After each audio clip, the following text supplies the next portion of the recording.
What's going on, brother? Not too much, man. I am just chilling, playing some guitar. And I thought I would hop on a live stream. What's going on with you? Assuming you're a dude, that is, my man. What's new with you guys?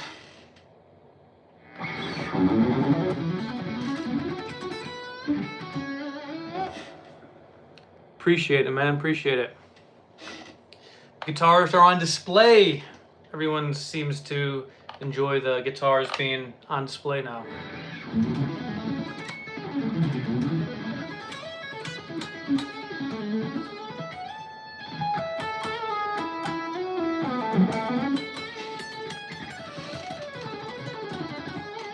I just kind of played a lick that I did a video on the other day. Well, seems like I did, right? Was it a couple days ago? I don't really remember. But either way, it's kind of a cool little arpeggio thing I've been doing. It's not really all that technical or difficult. It's just more of a sound thing. I kind of like the way it sounds, just kind of going. You can do that pretty much in any key. It's pretty cool because it mixes, you know, a lot of different major and minor arpeggios, and it can sound pretty cool.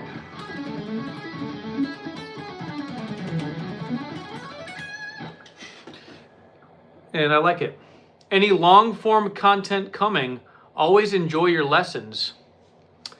Yeah, sure, right? I've been thinking about it. I need to probably do more long form videos. Any suggestions? What do you guys want to see? What would be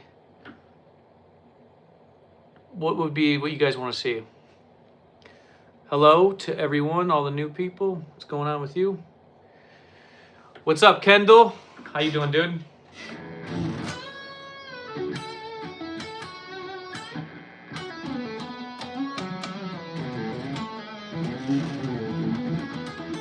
How's this sound, by the way? Do I need to turn anything up, or is this good?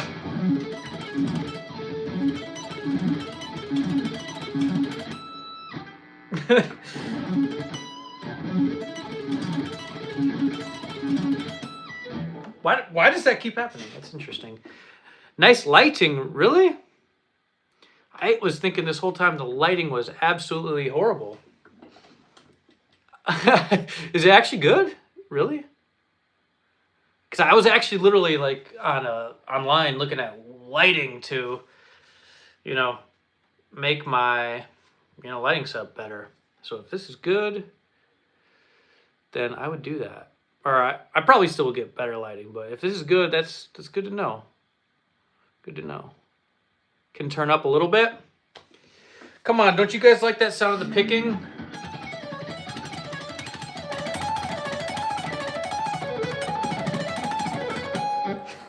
I'll turn it up a little bit. Just a little bit. Guitar's a little quiet, but sounds good. Yeah, everyone is obsessed with hearing the sound of the pick these days. Actually, I can't blame them. I do kind of like the sound of that as well, but I'm always recording direct, so I'm like, you're never getting that you're never getting that loud picking sound that I usually you know, hear when I'm playing. You don't hear it. I don't usually mix the camera audio with the you know, the audio from the DAW. But yeah, I'll turn it up a little bit. What? Oh my gosh. Is that just like a fluke that keeps happening?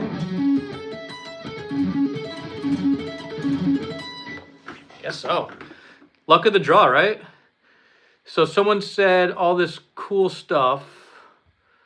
I have the perfect video idea. Well, let's hear the perfect video idea. You should make a video explaining guitar mistakes and give exercises for the mistakes.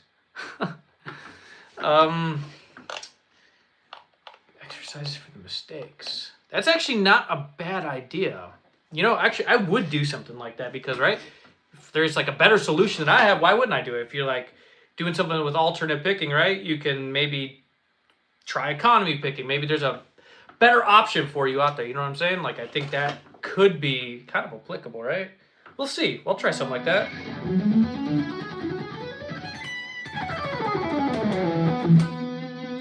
Do I need to turn up any more? Is that good? Because it sounds good to me. And I was hoping you guys would enjoy the extra loud picking noises, right?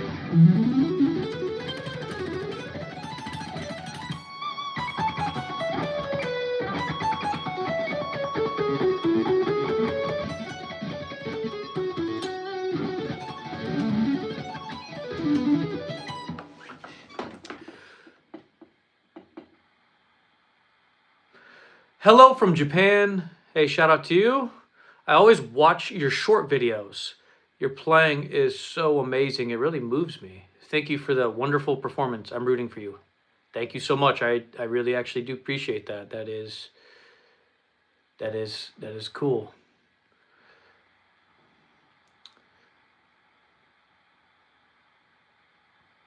Maybe review people playing like on Instagram Reels or something. Yeah, that'd be kind of cool, right? Is it a Tom Anderson Sir or Ibanez X? Oh, the headstock's out of the picture. I'm a Kiesel guitars artist, so whatever you see me playing is always a Kiesel. All those behind me are Kiesels, and yeah, that's what I'm always playing ever since like 2021. If you see any of my videos, it's like literally always a Kiesel since, wow, 5 years ago. Crazy.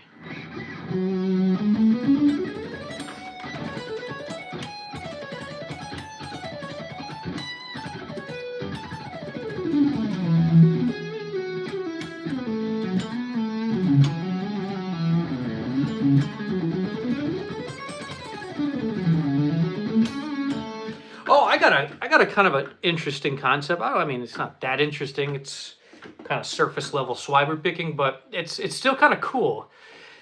Everyone loves when Eric Johnson does this thing where, well, not just Eric Johnson, it's kind of a concept that's fairly common, right? Where I did this in my last video, where you do a scale, right? But when you go to the high E string, I mean, it's Eric Johnson doesn't do that a lot, but or he does, but it's just not with like 3 NPS, right? It's kind of like, and you see like a lot of fusion guys kind of doing that kind of style of phrasing, but I thought it'd be kind of cool to see if you could get it up to speed in sort of more of an exercise way. And I was messing around with this, I don't know, this is probably a while ago. I haven't done a live stream in quite a while. But with that being said, I just economy pick all the way through.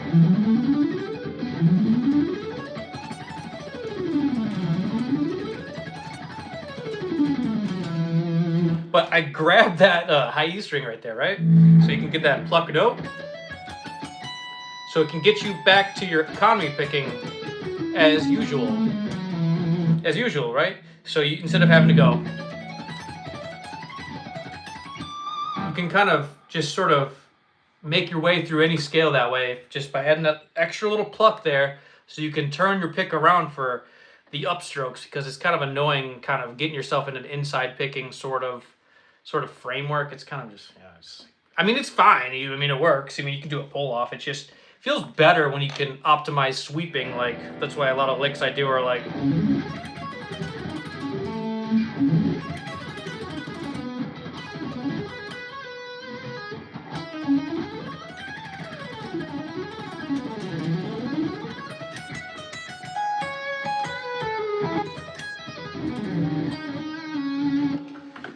Goat and fire emojis. Appreciate you, Kyle. So it's a carbon with the Kiesel name.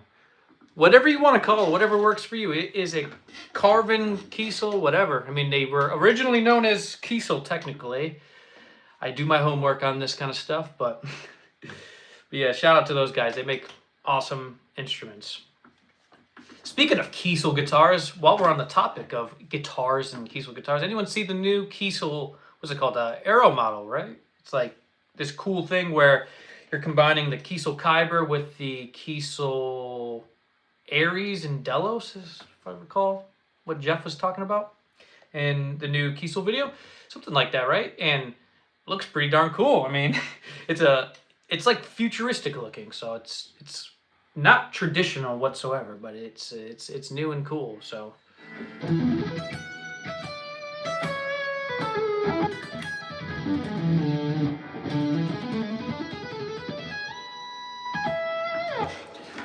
answer a few questions. Okay, favorite scale?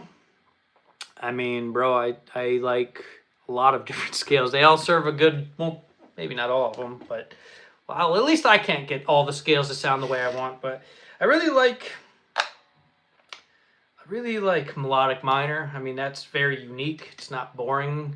You know, there's a bunch of boring scales that are kind of annoying. Like, for example, Aeolian mode. I mean, if you just are chilling in that all day, that can get extremely boring and not very fresh sounding. But it serves a purpose. It has the sound it's supposed to have. But favorite scale, probably melodic minor. I like that scale, right? It's pretty good.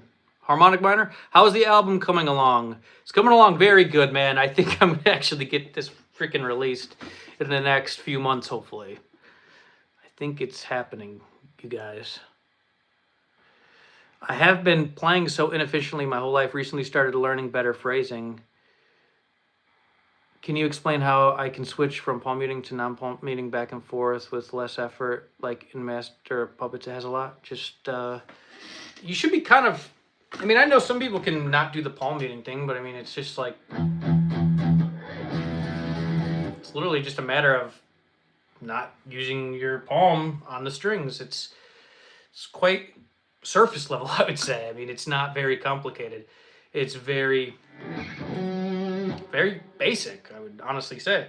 But I mean, if you want to be a floating player, that kind of is not going to be able. You're not going to be able to play that clean. I mean, from what I've seen, at least from the way I play, I mean, I could probably have a floating non-palm muting. I just probably have this level of awareness when it comes to muting, I suppose.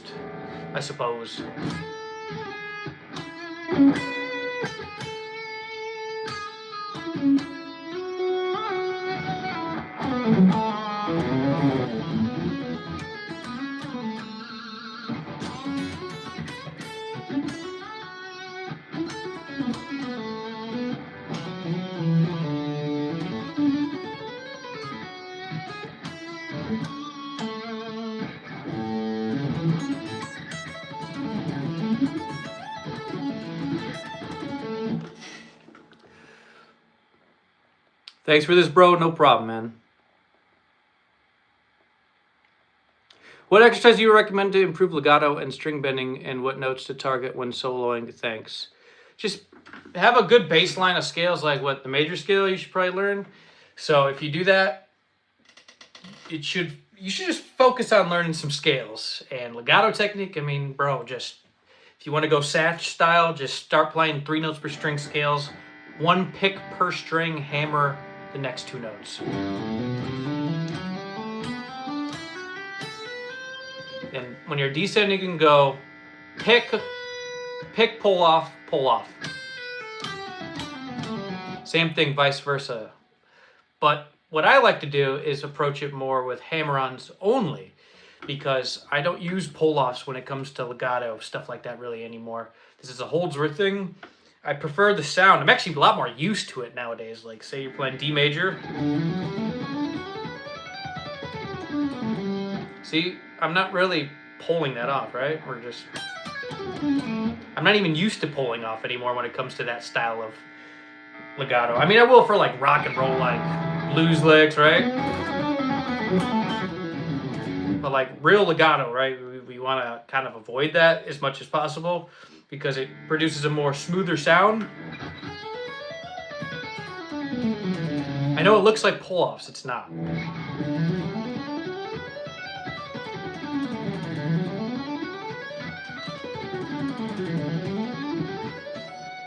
But it's more about focusing on tone. You don't want to like be all like spamming legato, just like.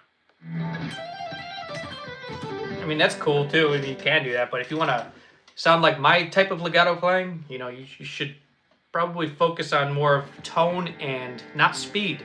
My legato is not very fast, and that's intentional because I don't really want my legato to sound that fast. I want it to sound more smooth. Is more of the goal than anything.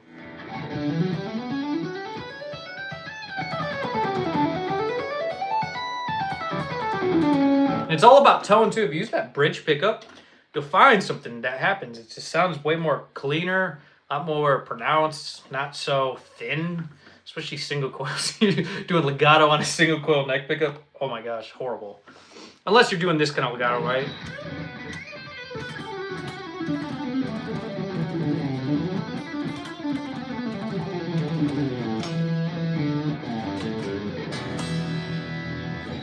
Yep, that was me. Too much spamming. Spamming legato. Right? It's cool. It is actually cool. It does serve a purpose. I do actually enjoy the sound. Every once in a while, just. It's actually pretty cool sounding, if you ask me. But if you want to smooth that stuff out a little bit, right? You want to, avoid that whole type of pattern in general. Like that pattern just does not lend itself.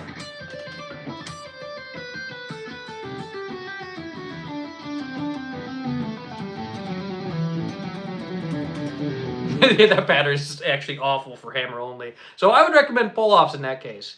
But if you can do like thirds type patterns, that's pretty easy to kind of, get in that zone, right?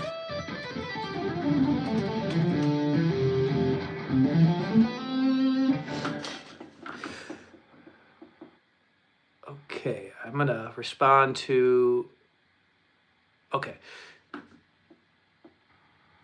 Oh, thanks, John. Just got your lesson pack. Looks like I have lots of work in front of me. Can't wait to sound like you soon. Haha. Hey, man, that's much appreciated for supporting. And I'm sure you'll learn some stuff from there. Although, I must admit, it's pretty old school Straten Marshall. But there is actually one of my favorite freaking licks in there. It's really cool, right? It's like...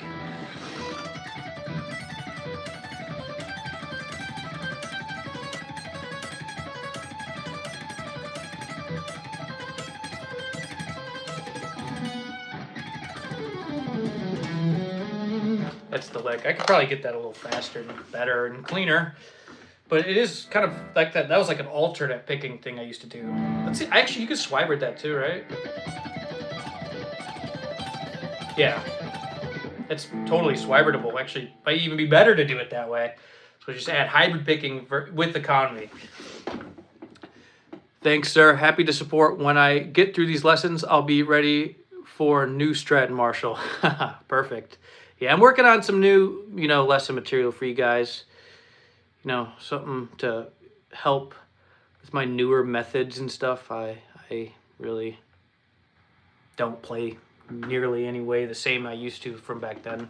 Lots more hybrid picking, Swibert picking, that kind of stuff in general. Seems you can play the same phrase with different fingers, some being way more effective / efficient. I don't know if you're responding to someone. Let me look. Yep, I pull off and slide too much, bro. And way too much legato my whole life. No, sliding is actually really beneficial. You want to be doing some slides with legato because it helps you get to the next position, right? You can kind of...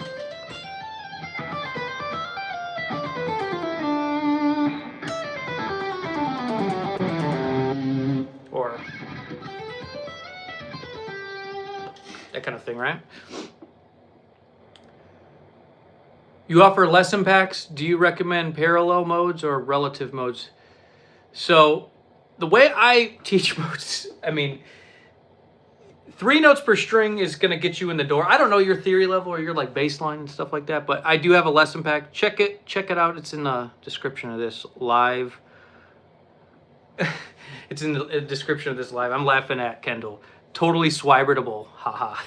It's hilarious. Anytime I just play like one of my old licks, I just like, hey, is this swibertable? Oh, cool, it is. But I probably already knew that.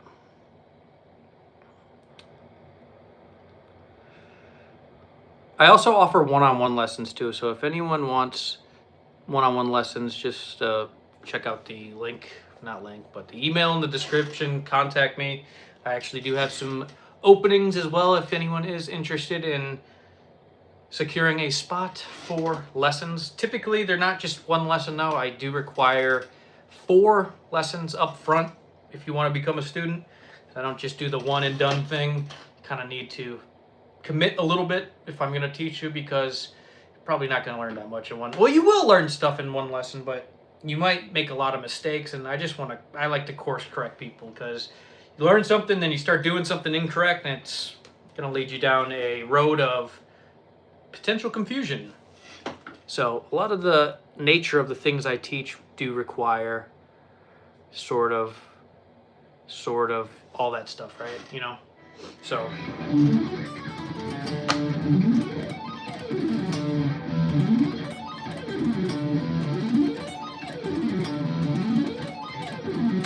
jeez, that's cool.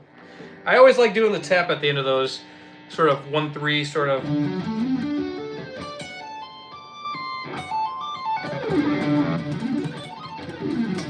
Sounds insanely fast.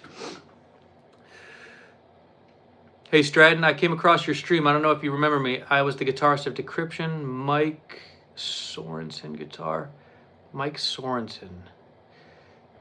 Yes, I do remember you. How you doing, man? How you doing? I have not probably spoken to you in, geez, what would it be? My gosh, I probably haven't talked to you in 15 years, minimum. I taught you. Yes, you did. I did take a lesson from you. I recall that. I remember actually one of the things you taught me. Weren't you like talking to me about the middle third finger rusty coolie type tapping? I don't remember exactly how you did it or how you showed it to me, but I mean, it was probably something along the lines of the string skipping, right? That kind of thing?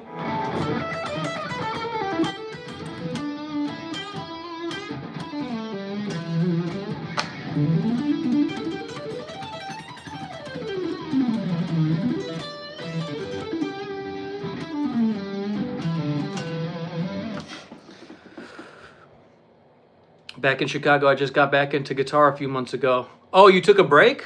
How you been, man? I've literally not spoken with you in so long. That's like crazy. My gosh. Insane. Yeah, man, I do recall you teaching me some stuff a long time ago. That's insane. While we're on the topic of modes, I remember asking you a lot of questions of modes back then. It was a long time ago.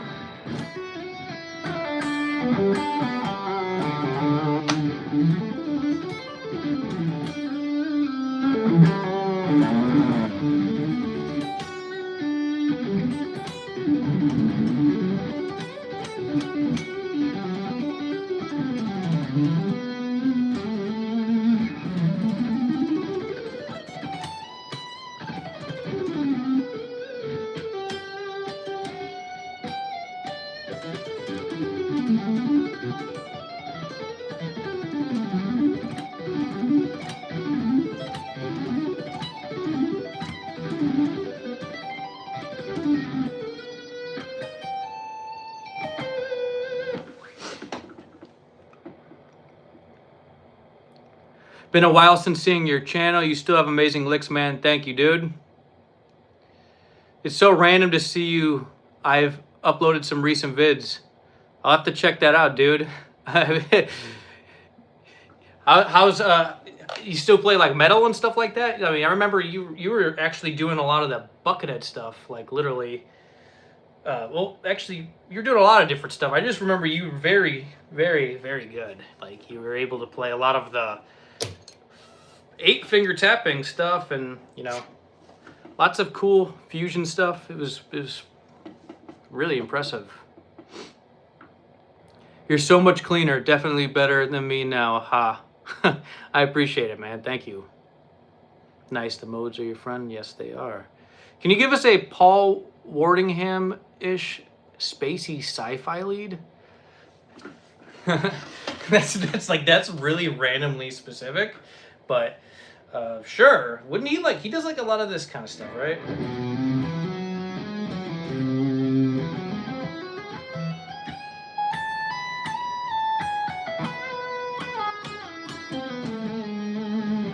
I really don't know how to play in his style. I haven't really listened to him in a long time, but man, Paul Wardingham is amazing. He does a lot of that Mixolydian stuff, flat 6. I really couldn't tell you though. I'd have to watch something to give you an example. Fusion lately, that's what's up, man. Fusion's awesome. Great stuff. Rusty Cooley's from my hometown, Houston, Texas. He played with Outworld and Day of Reckoning. Oh yeah. Who remembers Outworld, like being on YouTube back in like 2010, 2009? All you would see is like Rusty Cooley shredding like insane with insane chops. Those are like the good old days, man. You'd see Rusty Cooley playing. There's this one thing he did on there. I can't really remember the name of it, but there was this like 2-minute solo. It's off of an Outworld song. And then he's bending those strings. He's playing, and he's like that kind of shredding. I really don't even know the pattern he uses, but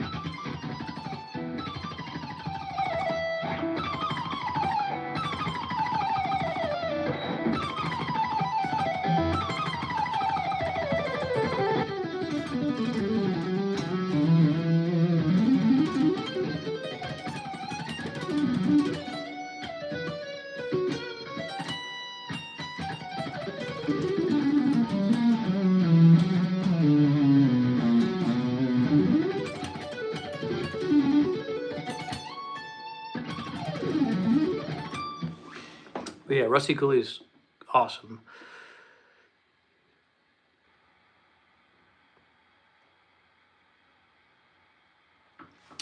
Some more playing.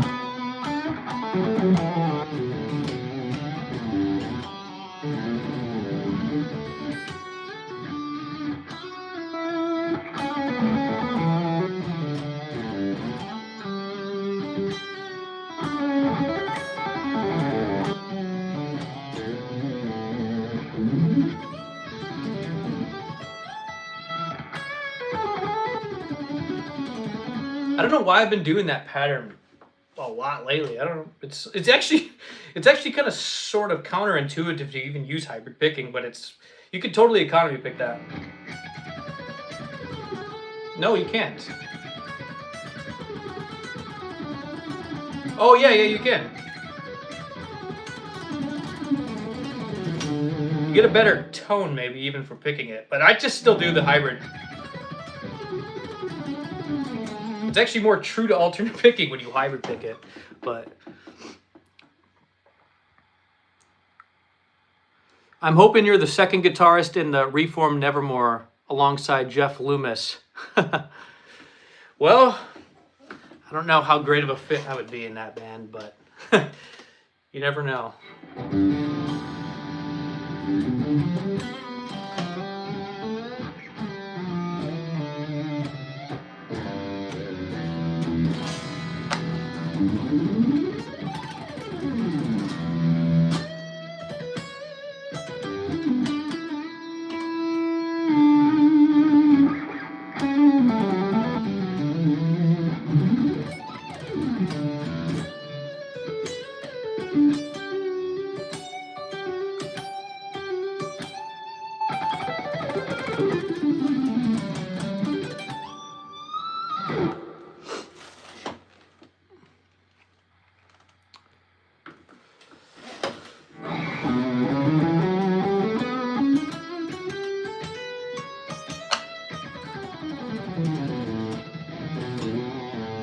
Pretty good first stream back. Am I right? Was that Rick Graham's Impossible Scale? Yes, it is. But it is a minor pentatonic. It is funny just to rip that one out just for the fun of it. Rick Graham be like... I just do it ascending and descending because it just has more of a wow factor when you just... I could just play it ascending and descending, but it has more of a wow factor though when you do it both ways. It's pretty cool.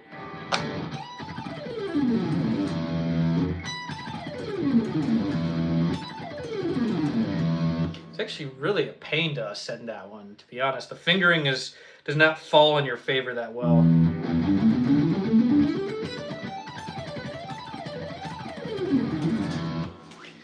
Put it this way, a man was once confident, but then the man was less confident once he had a 3 notes per string pentatonic scale right in front of his face. I have stupid humor. Sorry, guys. It's not really that funny, is it? It's amazing. Thank you. Thank you, Captain Canada. But it's 3 notes per string pentatonic is absolutely awful on the fingers. I mean, it's literally, it's so bad. I mean, once you memorize one shape, you can spam it for the rest of your life and not learn another one because it's, it's not that easy, right? It's pretty atrocious. For example, I mean, look at how big the stretch is.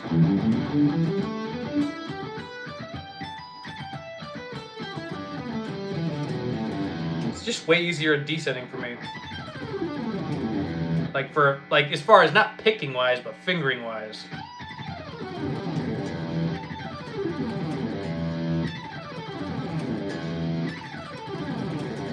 There we go. That's pretty darn clean. But ascending, it's like, yeah, you gotta be kind of warmed up.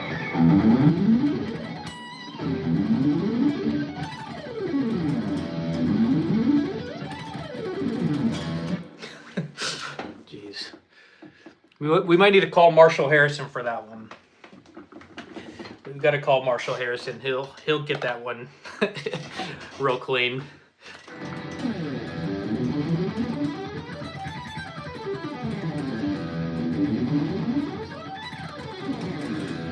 Or Rick Graham, obviously. But yeah. Enough 3 notes per string pentatonic for the day.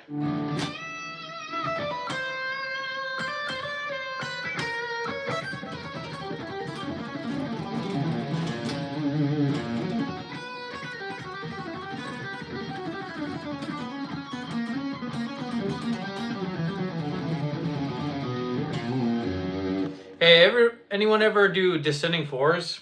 And then instead of doing this, instead of doing a hammer instead, it kind of gets you in that hammer only mood.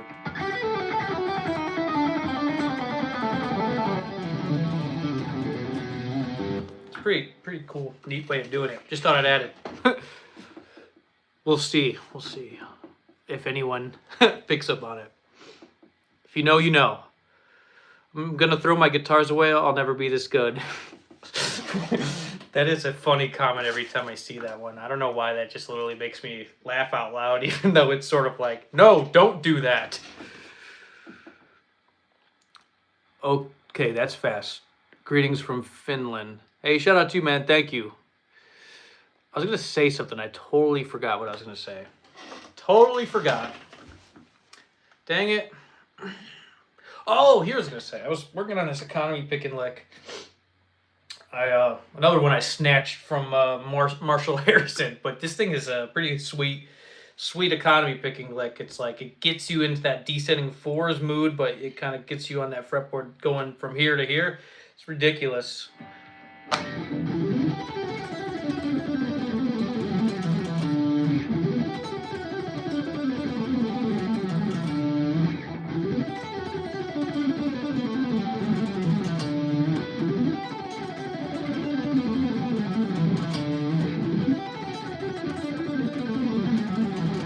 It's that like falling downstairs effect. Totally has that sound where you're just like Just like, I don't even know what I just did, but it's like Sean Lane would say, falling downstairs, like that sort of insane level of speed. But that's one of those ones. You know, you could ascend it too. It just, I don't know if it has the same effect, right?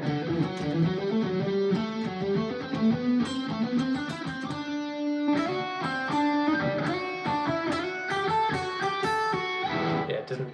I haven't gotten it to sound the way I wanted. I haven't never been able to get that ascending to sound as blazing as. Not like as far as like I can't pick it. It just didn't have that falling downstairs effect, as Sean Lane would say. But it's just one of those ones I just throw out there every once in a while now. It's fun.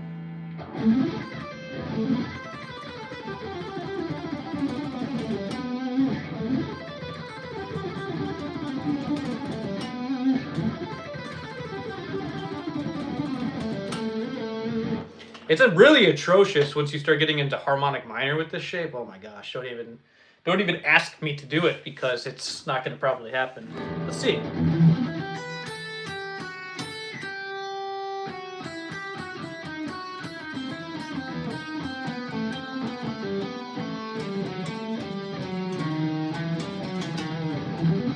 I honestly, I can't think if I have to do this one. I gotta just feel this one out. Because if I think about it, it'll sound worse.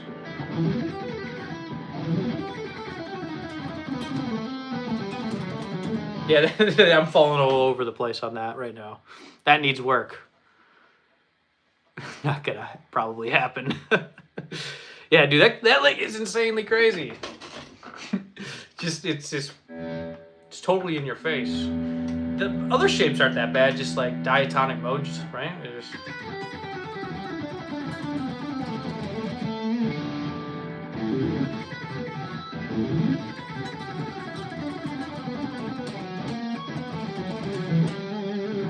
Not as atrocious as harmonic minor, or don't even ask about melodic minor. I mean, come on.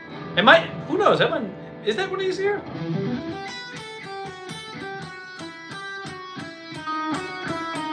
Yeah, it is easier. Yeah, it's actually a lot easier, luckily.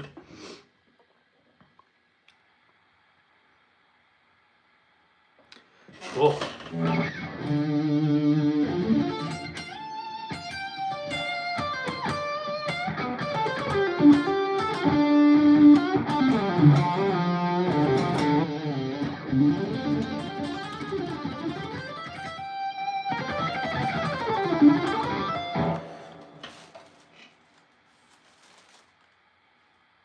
Okay, I'm just making sure my string wasn't out of place. I had that happen the other day and I just went, put it back in place. I didn't know how that happened. Never had to do that before.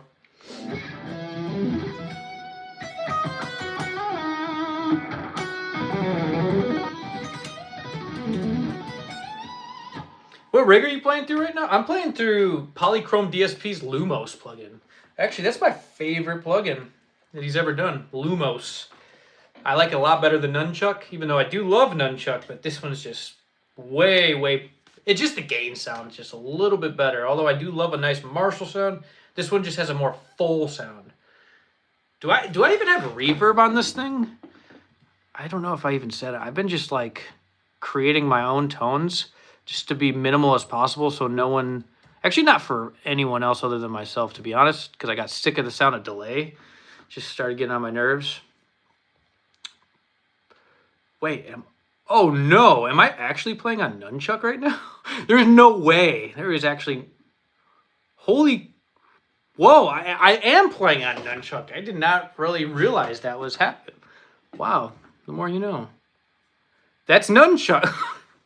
Now I actually feel...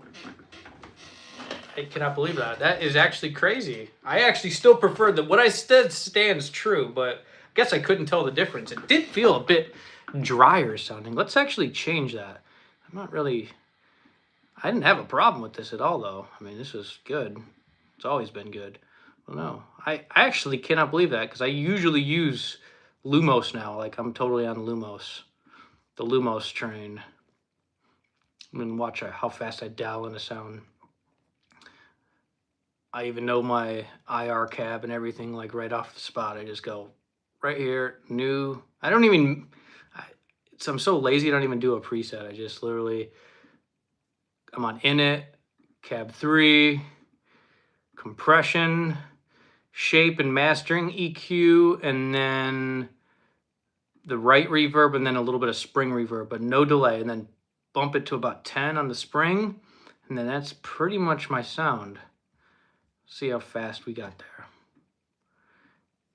Okay, 1 second. Okay, now let's get our levels a little bit more ideal. Okay, here we go. Oh, I didn't go to the right amp. Okay, here we go. There we go.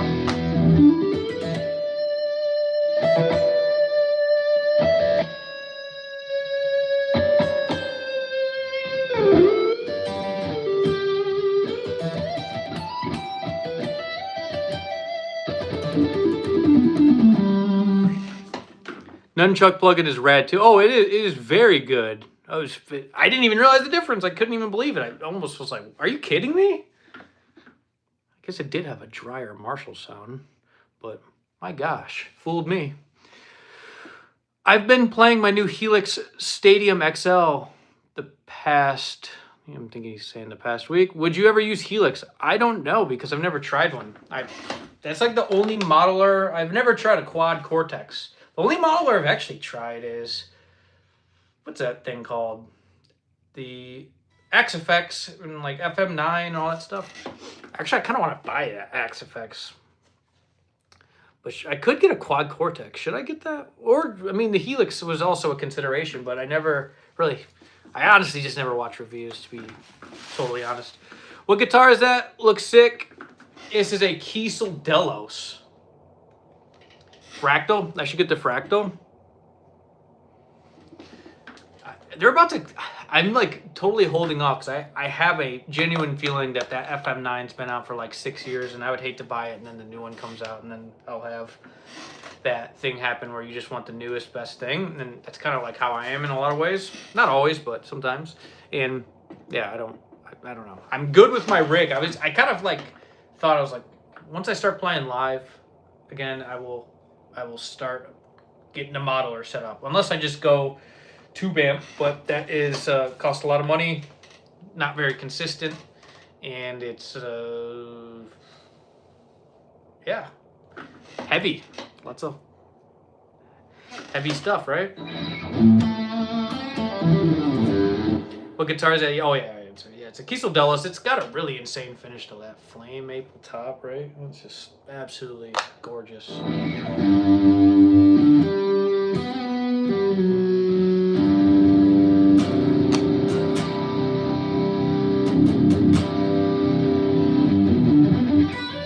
Tube amp sound is the best though, honestly. Oh, of course. I mean, there's no doubt about it. It's just expensive. I mean, I got a few tube amps. I don't even really play them anymore. They're loud. Gotta crank the crap out of them. But at the end of the day, I was thinking about getting a load box and just starting to go through tube amps again, because you do get the best sound out of it. I mean, there's no doubt about that. Give us some neoclassical runs, please.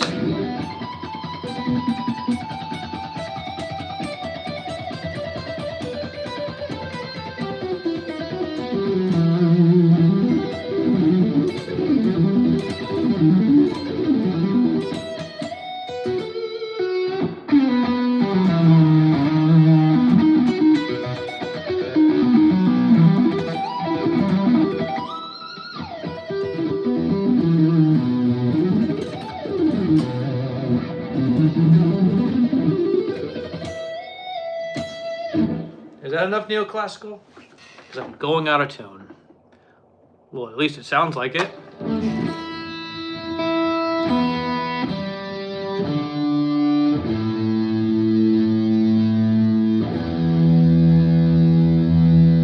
Guess not. But yeah, that was cool. Neoclassical. There's a little neoclassical thing I did a while ago that it seemed like it went pretty viral at the time. So I'm gonna try it again. Let's see if I can do that. It's actually atrociously hard if you're not relaxed.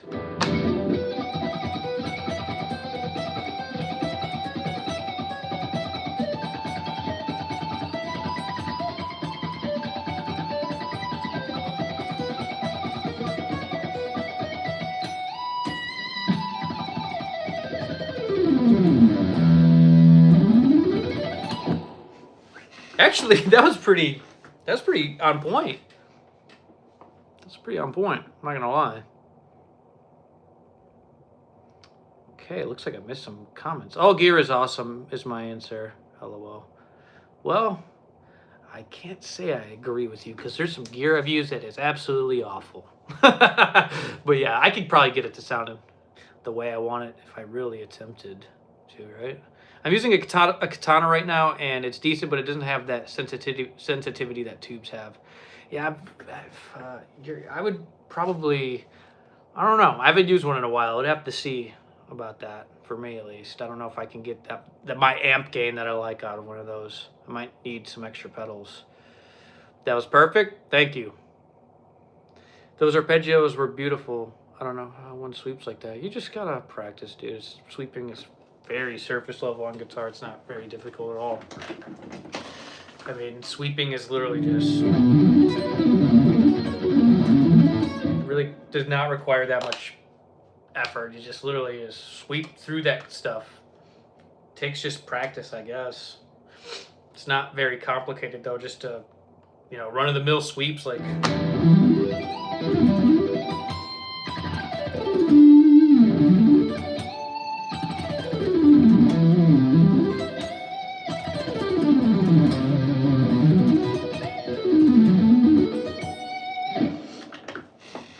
I guess I'm referring to like normal sweeping, just like that kind of stuff. It's just, especially the 1 notes per string stuff. I mean, that is just so easy.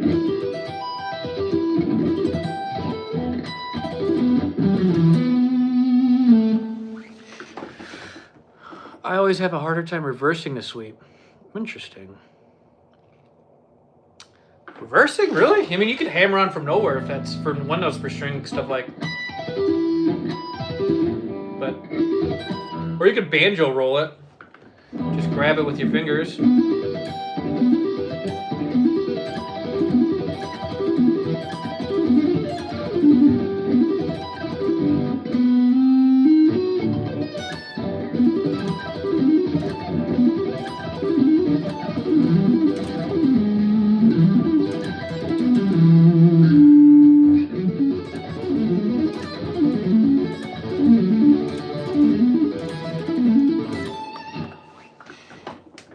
I have calluses for that. I mean, my gosh. If you don't, your fingers start hurting. I can do it slowly, but I can't get the speed. My synchronization gets all screwed up. Would you say Sarana sweeps are simple then? Oh, that's not run-of-the-mill sweeping, Sarana. That's that's a little bit more than run-of-the-mill sweeping. I was more talking about like when you see someone just literally going like this over and over. I mean, that's just very surface level, normal sweeping. When you're talking about Sarana, yeah, that's a little bit more intuitive, more involved, more creative. Because I'm more referring to non-creative sweeping, like where it's just like it's the same thing. It's like it's boring in my opinion. I mean, we got to have some more creativity here. Sarana is a wild star for sweeping. Yeah, exactly. That's not the kind of sweeping I was talking about. I was talking about when we do this chord progression where it's just like E minor, D major, C major, B major. You just see this kind of thing over and over.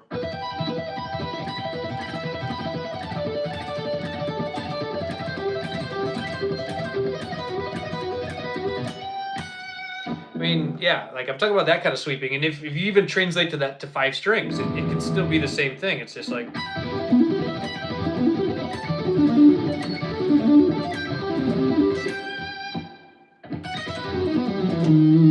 It's just that kind of sweeping, as I was saying, is very basic and not that interesting. It's more about, at the end of the day, it's kind of more about the harmony, I would say. If it's got to have somewhat of a good harmony, you know. Yeah, I think my picking was not the best, and I never fixed it, even after almost 40 years of playing. LOL. Guess I'm lazy. Well, it's not necessarily a laziness thing, you know. It's more of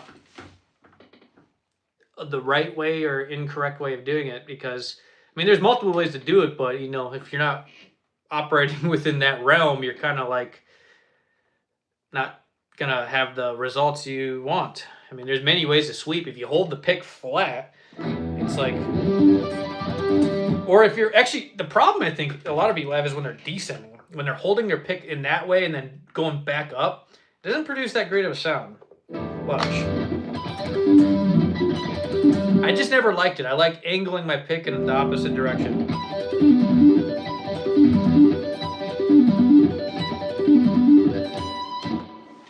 That's like stuff like that, little details, you know, the small details that are actually what ends up being they end up being the most important, I would say. String skipping is also cool for arpeggios. Yeah, it can be. It definitely can be. This is the part where you plug your old sweeping tutorials, LOL. Well, while we're on the topic, there is a video called Learn Sweep Picking in 5 minutes, and yes, it's actually that easy. It's like really, that kind of sweeping, not that hard. Like everyone who watched it, I think I read the comments like maybe a couple years back, maybe a few years back. They're all like, yeah, you learned it in 5 minutes. And then some people are like, oh wait, no, this takes eternity. It's like, no, it doesn't. Literally sweeping 2-string, like, come on. It's really not that difficult. It's very easy, I would say. But then it gets a little bit more difficult maybe once you get 3 strings. Perhaps even 4 strings. That's actually when I start pulling out the banjo rolls, because I really do not like that kind of sweeping just up and down on 4 strings. You gotta add that off the fingers. Makes it 10 times better. I don't know. And then 5 string, I mean, that's just, everyone knows how to do that. That's easy.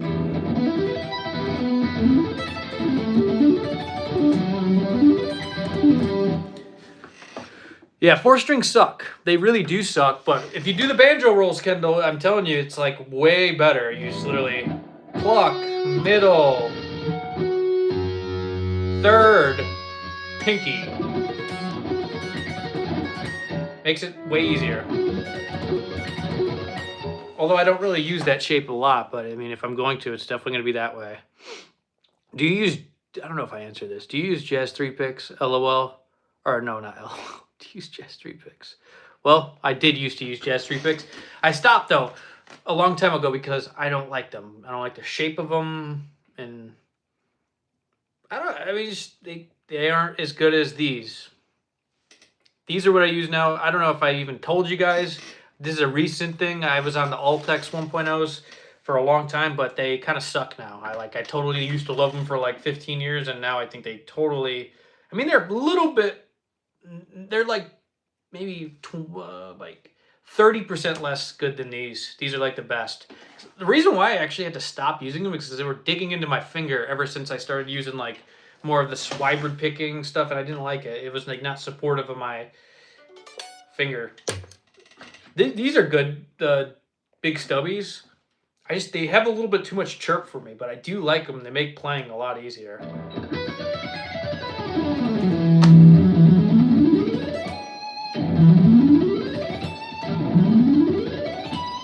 They're good though. I like them. They actually support your fingers real well. You're like, if anything, you might even, yeah, avoid injury one day with those picks. Who knows? But I doubt it. You're not going to get injured probably playing guitar anytime soon. More than likely. Is that hybrid picking? Which part? When I was doing the sweeping? No, that's like, I get, yeah, it's hybrid picking, but I'm using all the fingers. We use every finger, you know?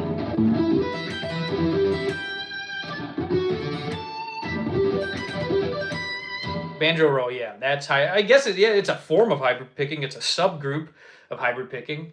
There's a lot of hybrid picking out there, but if you combine it with sweep picking, it's called swibrid picking, which you will probably be learning more about in the next coming years as it's becoming a lot more popular. I'm thinking it is, at least, right? I mean, I see more people talking about it nowadays.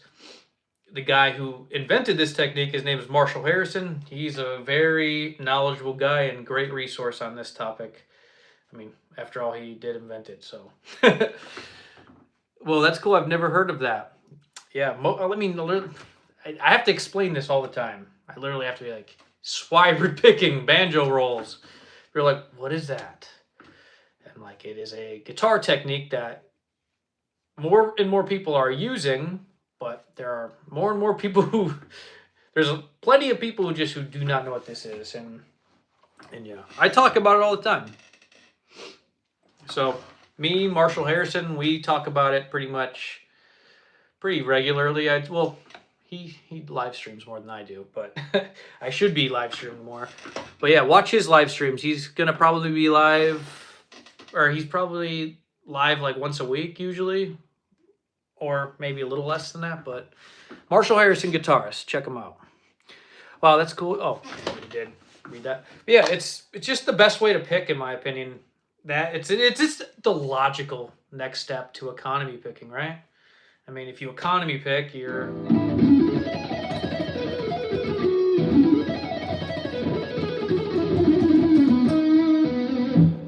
then it would be, did you swibrid pick?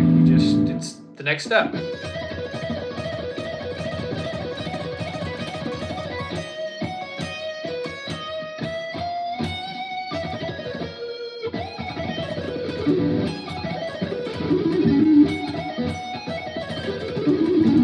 Yeah, I'm just trying to get to like next level speed. You deserve to teach at Petrucci's camp. Well, I am honored by the statement, man. Thank you so much. I would love to do that. I just saw Dream Theater last year. Good old Jordan Rudess is amazing. Actually, I do somewhat know him. I've gave him a couple guitar lessons since he started playing. I find it very difficult to get my sync well enough to speed up. Seems so effortless when you do it. Just practice, dude. You gotta know what you're doing.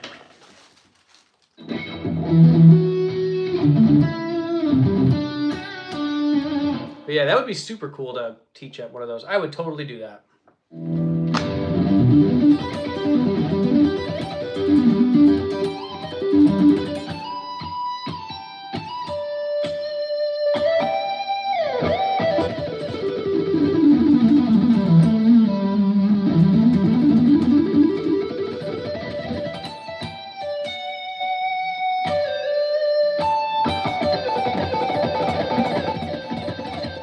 That's pretty darn fast. Fives.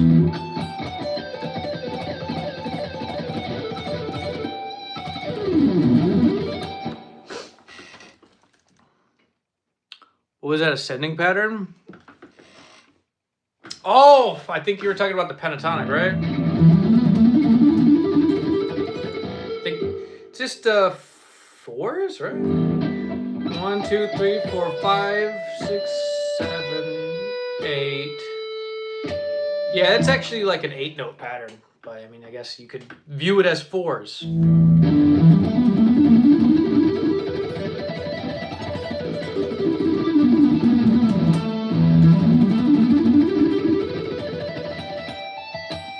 Very Rick Graham-esque, actually.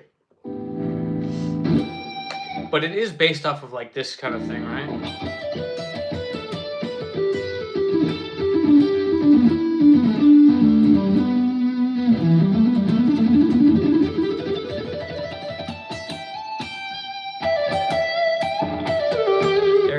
Eric Johnson. Yeah, it's totally Eric Johnson style.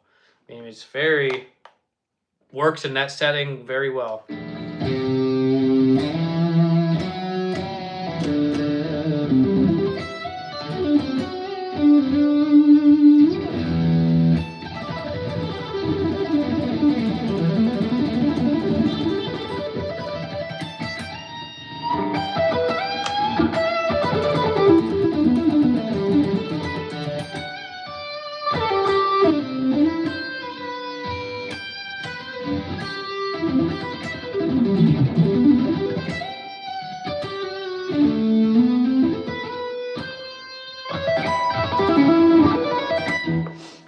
also like the classic Paul Gilbert patterns. I do too, man.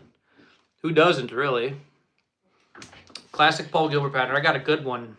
I got a few good ones that I made swirable. Have you done any guest solos on other people's records? Not anything recent, I would say. But I've done some collaborations with people in the past. I actually was on the Biggest Shred collab #2, by the way. The Jared Dines one. I was on like it was 2, right? Yeah, that has like 10 million views on YouTube. It's insane.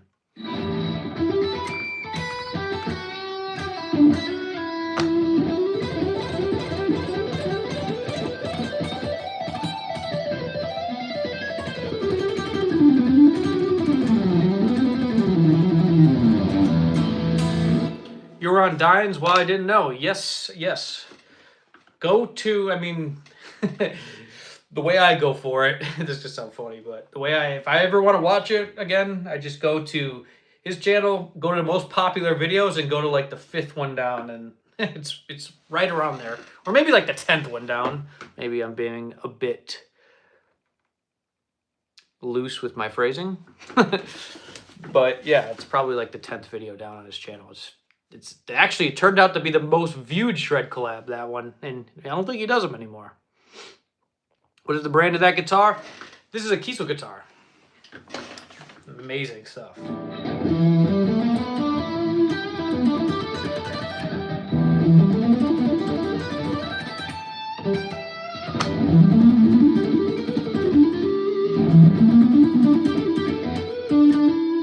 Do you play any Sean Lane stuff? No, I really don't play any of his music. I do like his music a lot. Actually, I listened to his second album a lot more than I listened to his first album. I really like, actually the first album's amazing too, but I really didn't realize he had a second album for like the longest time.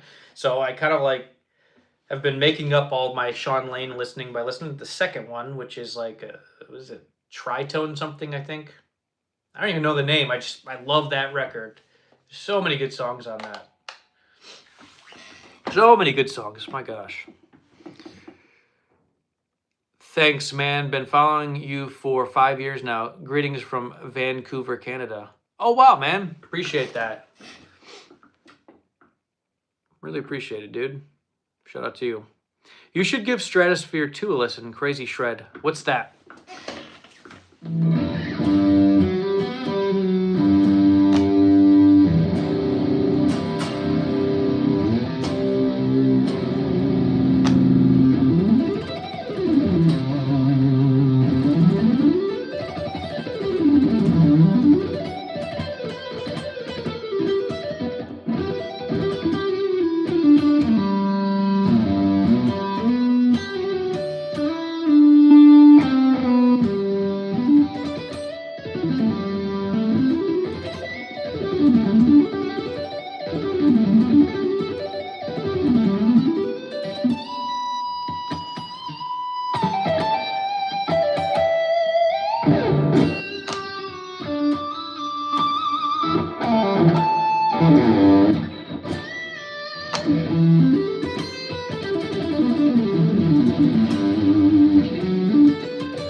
You know what I'm doing.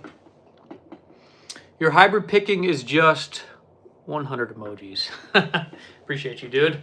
Yeah, it's a technique that I literally cannot avoid anymore. It's like, it's just too, it's too convenient.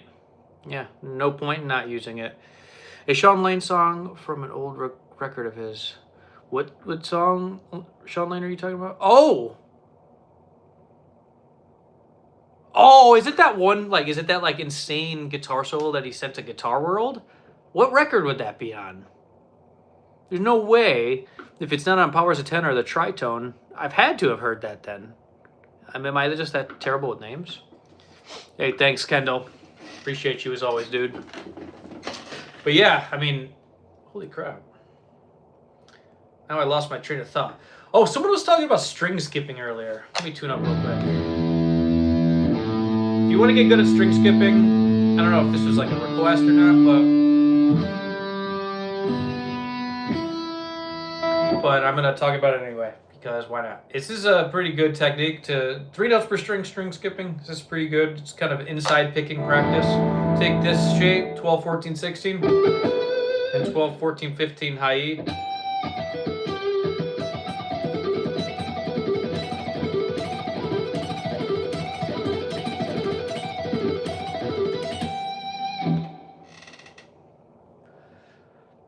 The album was USA Metal Volume 4 from Sean Lane. Was that on? That was on Shrapnel, was it not? I think I know what you're talking about.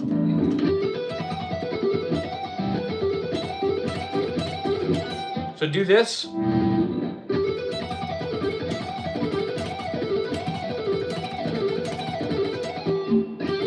then you can kind of do the sixes thing too. But yeah,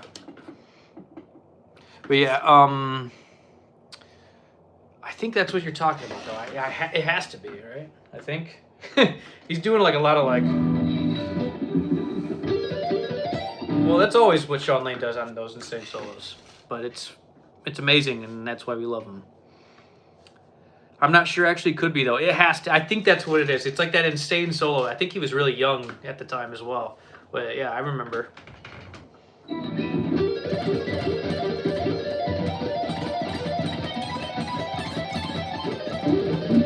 That kind of stuff. Your playing is awesome, my dude. Thank you. I appreciate that. Yes, I'm just playing like insanely fast diminished licks.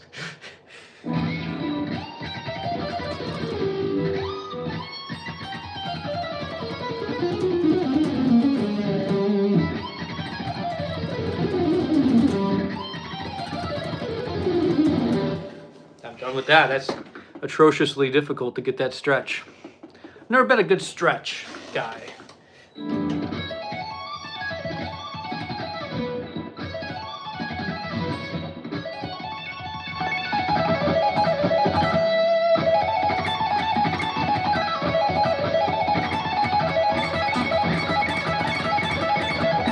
And Sean Lane, what does he go into that augmented triad sometimes? I mean, that is now probably the most atrocious shape you'll find. So would that be what?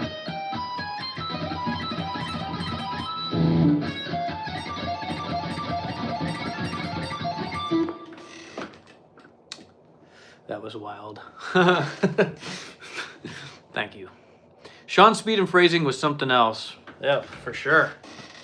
Dude is like he said, he had like a nervous system that was pretty upbeat. I mean, it's absolutely insane. Know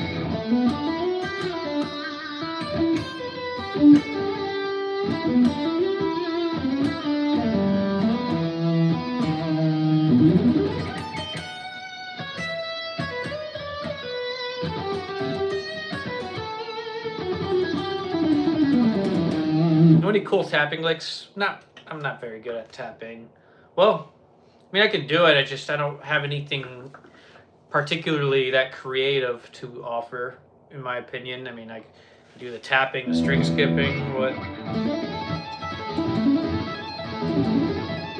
I don't really have anything new to offer, really, that you haven't seen anywhere else before. But I probably could come up with something cool enough, but it's just not my area of focus. But if it was, I'm sure I could probably give you something better than, just bland old E minor, major 7 stuff, and that kind of stuff. Pedal notes sound cool with tapping.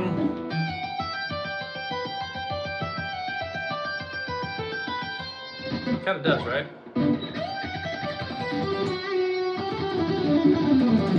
But it's more my style just to pick it.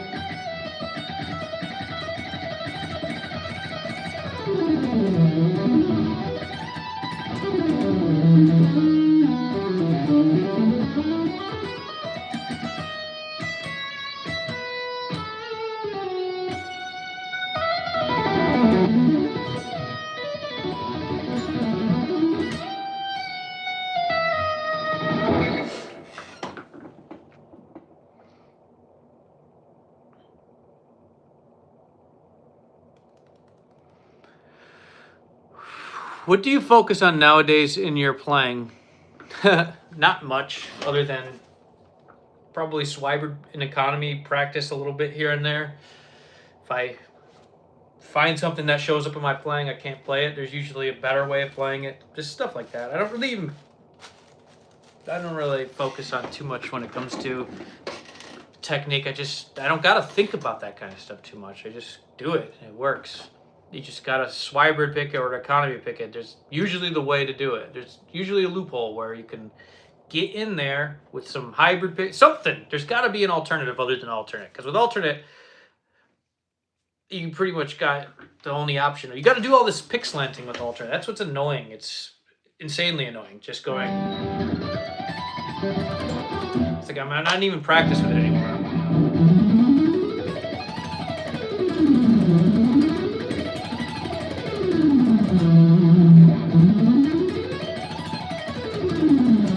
But I must admit, it is insanely impressive when you see people who really dedicate themselves to alternate picking. They're just like, oh my gosh, that is insane. Ridiculous. You're just like, wow, I understand, because I was a former alternate picker. I was pretty good at it too. When you watch someone alternate picking, you're just like, my gosh, you are exerting a lot of energy, but it sure does sound good. My gosh, the tone is fantastic with alternate. It's nice to watch for sure. That Delos you're playing is the best guitar for lives, in my opinion. Oh yeah? Why is that? It just looks insanely aesthetic. It does. I love this guitar so much. Yeah, I alternate pick everything, and it's such a limiting technique. Wasting energy. Oh, for sure. I mean, but it sounds so good. But it's so hard. Or it's not hard. It's just physically draining is probably the better way of putting it. It's just like, ugh. Playing descending sixes. You could just literally just hybrid or Swiber it. It's just like literally in cases like that, it really feels like you're using like probably like 90% less energy. It really feels that way. But yeah, why do you think this is the best for lives? Just looks super good. Someone said something. How to study with you? I'm from Brazil. Oh, check out the description of this live stream or the description on any of my live streams. You'll find information there about how to contact me for one-on-one lessons or for just a simple lesson pack.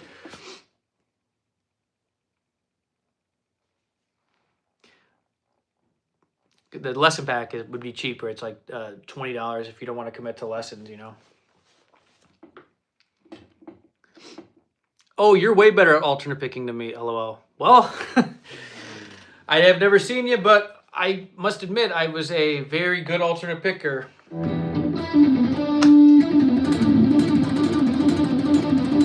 I still can pull it out every once in a while. Every once in a while, I'll pull out some alternate picking. Ooh, we got a super chat from HGYG. I gotta go now, but awesome to see you on... But awesome to see you shred some licks and talk on camera after all these years. Take care, my dude. Hey, I appreciate that a lot, man. Thank you so much. Thanks for the 10, it looks like euros. Thanks, man. I hope you're doing well after watching me for all these years. Thanks for, supporting. Appreciate it. And there'll be more content for you to, watch in the future. So appreciate it, man. Thank you. That was straight Paul Gilbert right there. That was my main inspiration for many, many years. I mean, Paul Gilbert was genuinely my guy. He still is, actually. I love his music, especially his instrumentals. I love Silence Followed by a Deafening Roar a lot. And Fuzz Universe and Get Out of My Yard has some classics. You can mix your techniques. Alternate gives you a tone no other technique gives you. That's why I love it. It does. You can mix it. You can mix it, but... the problem is, it's just like, if you want to put in that effort, you can do it. It sounds amazing.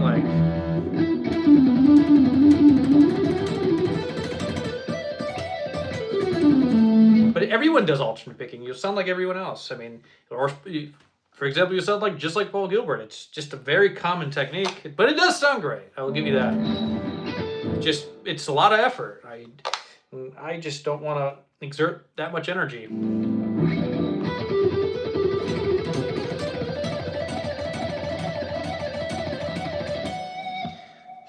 That's pretty clean, I think. I'm gonna have to watch this back to verify because that could have been just totally atrocious, and I would be disappointed. But I'm all right at alternate picking. Not that bad.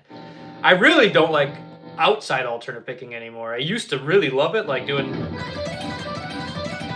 If I'm gonna alternate pick that, I would actually inside pick it.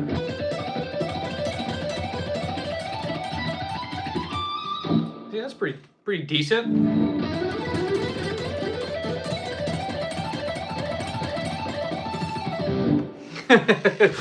Thanks, guys. I'm genuinely like not trolling when I say it. I don't know if it's clean. I'm like not being facetious. I'm literally. I might listen back and go, "Oh, that was horrible." Can you play something out of Fuzz Universe? Love that album. I never learned any song from that album. I might have learned Fuzz Universe when it first came out. Shout out to Remy Hansen for posting the lesson back in the day. If you know, you know. Didn't he? He must have. I think he had the Ibanez, that wooden color one, or that thing going on. Whoops. Hold on. My bad. There we go. Okay. That was clean. Okay. Yep. Appreciate it. But yo, same. I actually don't mind inside picking now. Yeah, it's not horrible. It is not horrible.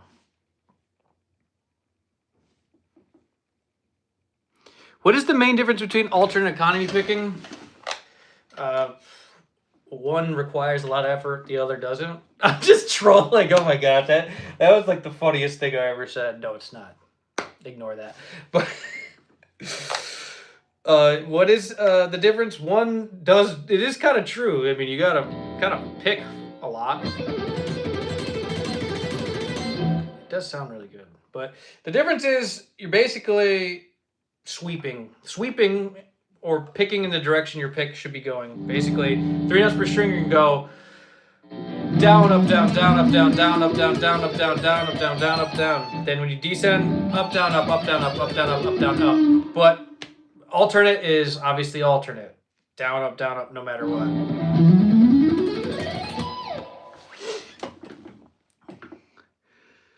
I was thinking of getting a PGM. Dude, I used to want that white one with the F-holes on it when I was a kid so bad. My gosh, I used to drool over that thing. I literally used to. I think you should fight Brandon Ellis. Now, why on earth would I want to do that? Brandon Ellis is actually freaking amazing. I love his playing. But fight? What are you talking about? You must be typing something or trolling. You still the man. Oh, thank you, Primus. Appreciate that. Yeah, those PGMs used to be. Well, I've actually haven't played with it in so many years. I would imagine they're probably about the same, but yeah, that I used to want that one so bad when I was a kid, and then I wanted the Fireman so bad. I was like, oh my gosh, alternate picking glory. Give me some.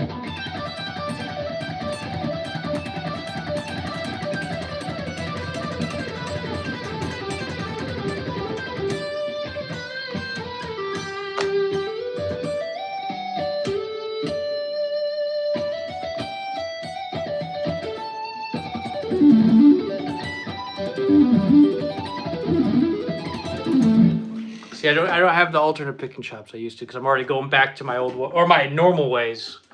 My old ways would be alternate picking, just literally just trying to.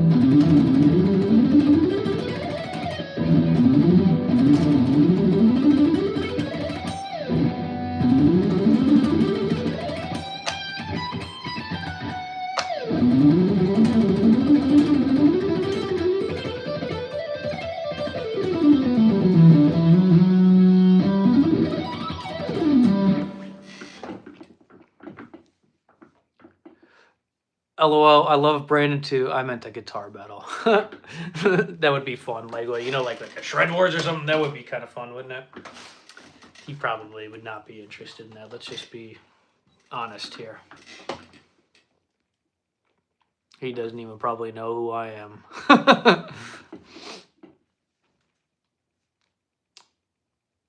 Elvis vs. Marshall made him. Come on, you guys are... Stop with that.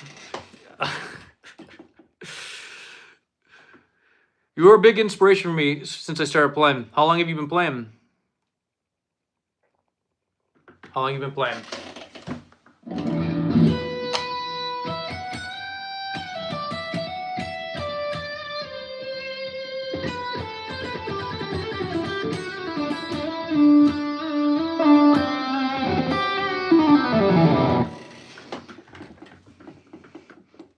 I subscribe to your YouTube channel.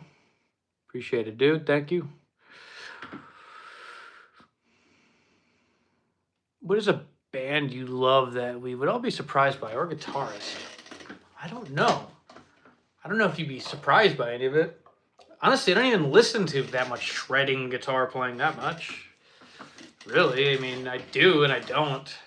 Would you be surprised by? I mean, would you be surprised I'm like a huge Santana fan? I don't know what you think of me in that regard of what I listen to. Love Santana. Love Hendrix. Actually, another one I love is Jeff Beck. But I don't know if you should be surprised by this or not. Unless you think of me as just like some super shredder that doesn't listen to anything other than absolute stuff like fast picking.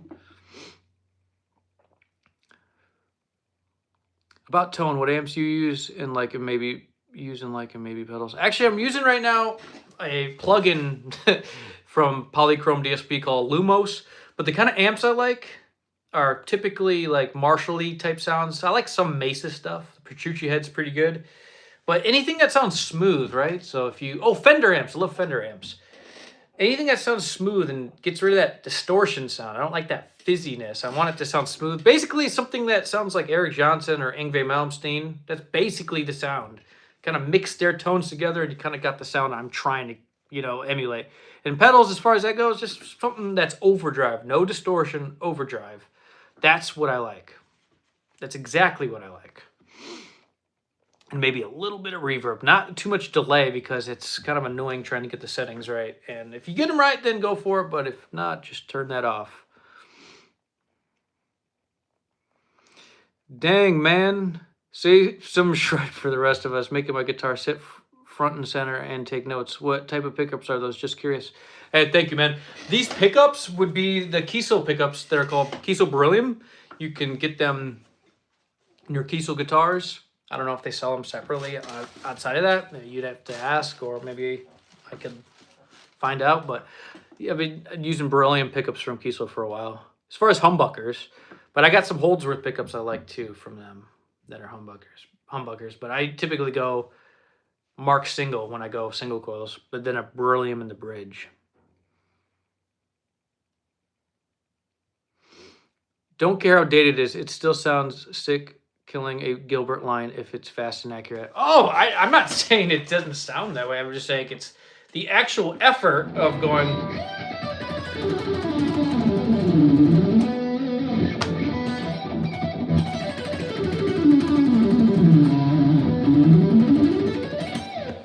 Of course, it sounds amazing. It's great.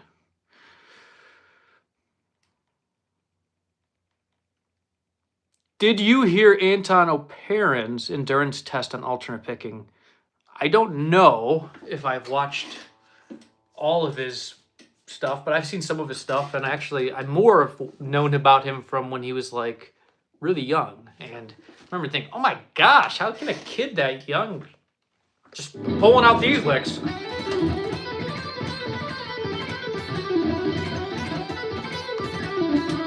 I was like, oh my gosh. But I was pretty young too. We're probably about the same age, but I just remember thinking, this is absolutely insane. To be that good, that young. It's like, that is crazy. Absolutely insane. Do you know any Yngwie from Marching Out, Anguish and Fear, Disciples of Hell? I think I probably learned Disciples of Hell a long time ago. That's a good tune. I love Yngwie. Like, Yngwie is literally probably to this day my number one inspiration. Literally changed the way I picked. I went from being really a Paul Gilbert sort of style right hand technique to more Yngwie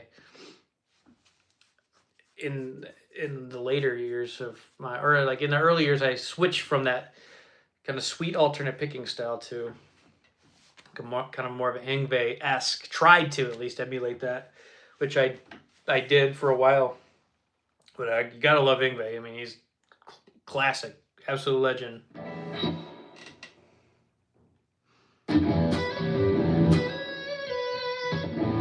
Yngwie is, I think, the undisputed king of shred. I mean, dude, I think he's like the inventor of shred at this point. I mean, if there wouldn't be any guitar player that plays like that if it wasn't for Yngwie. I remember when I was 12 years old, 1986, I first heard Yngwie's Trilogy Suite album, and it changed my life. Bro, that album is freaking epic. What's that one song he has the drop D tuning on too? Oh, it's so good. I literally love that album. I'm still waiting for your EP. Oh, we were talking about this earlier. What's up, Angel? I think we're getting it finished this year. Well, not this year, in the next few months, actually. I think we're going to get it finished. So, good news for everyone, right? Hopefully.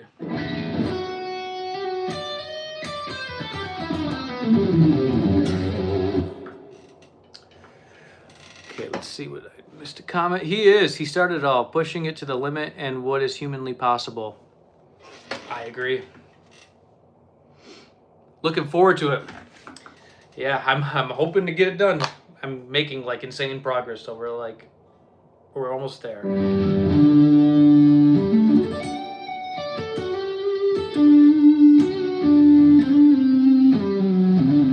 So using the McRocklin, I'm not using McRocklin, I'm using Lumos by Polychrome DSP.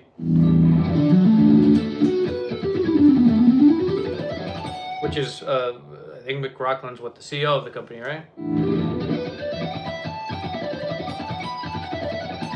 That's another good one.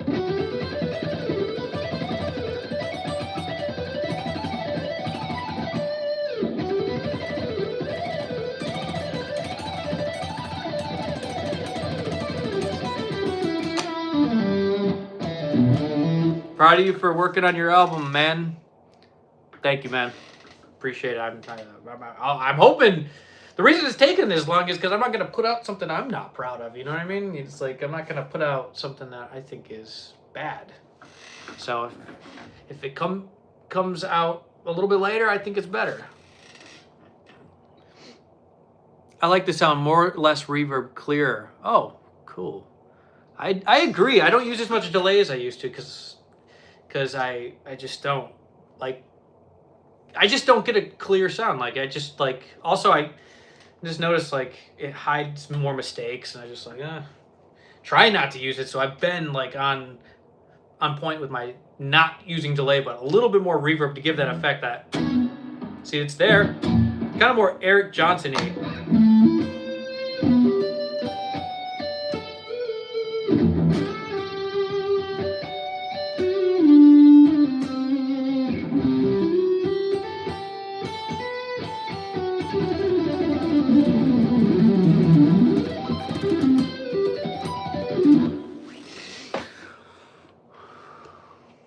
Saw Yngwie in 1985 with Billy Sheehan / Tallis open up. Who's Tallis? Blew my mind. Oh my gosh, that would have been the best thing ever to go see Yngwie in 85. Especially because like that was like when Marching Out came out, right?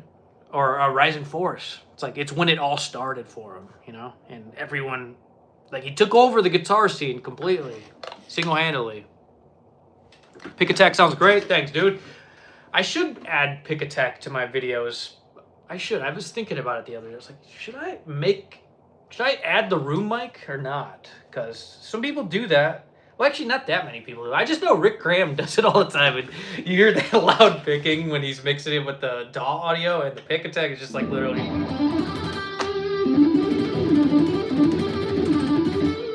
It sounds really good. I love that sound. Tallis was Billy Sheehan's band. They did some duet stuff at the end of the show. It was insane. Oh, interesting. Check them out.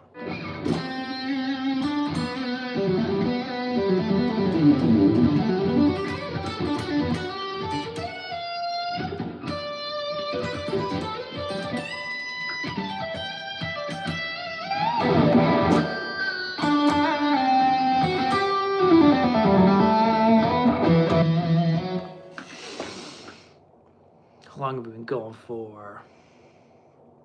92 minutes. Okay. Will your album contain vocals or only instrumental tracks? Only instrumental tracks. It's all instrumental. Completely.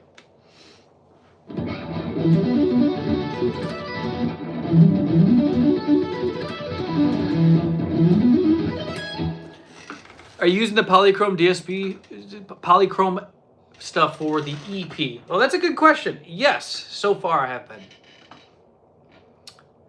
Do you have your bridge floating or decked? Well, you can. That's a hard question. So it's like, yes, it goes backwards,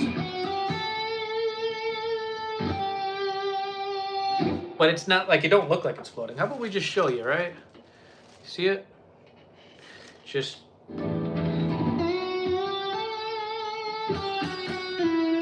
So it's very slightly floating, but it's not like, you know, annoying position where it's like a horribly floating Floyd Rose. You know that? Like when those traditional Floyd Roses like came out, they were like insanely floating. Man, those are unusable for me. Like it's floating just enough, but not too much.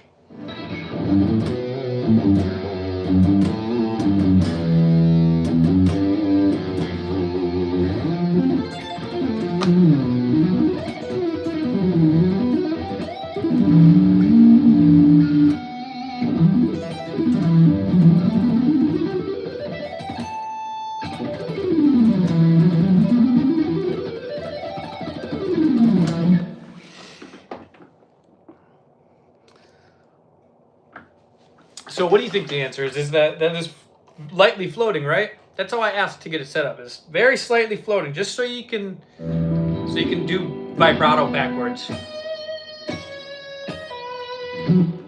Sounds so good, man. Thank you. Thank you. Yeah, it's slightly floating. Okay, cool. Yeah, I am horrible. I'm not a guitar tech. I'm like actually probably the worst person to ask about this. Although I do know like small details. I just know it has to be very lightly floating, not enough where it gets in the way of my picking, because like at certain bridges I can't stand for picking technique. It's just when they're really bad, you know. But yeah. You are sounding awesome. Thanks, man. Appreciate it. Glad to have you on the live stream, dude. I know back in the old days of my live stream, that's only been a few months, but you were always a regular. I remember you, Angel.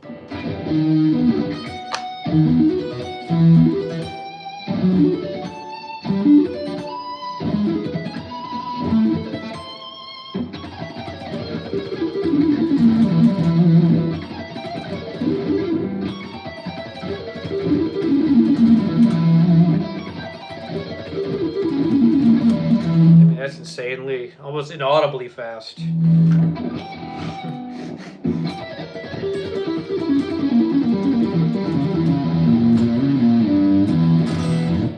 That's a good reminder, Angel. Did you ever get your YouTube play button? I've actually never even asked to.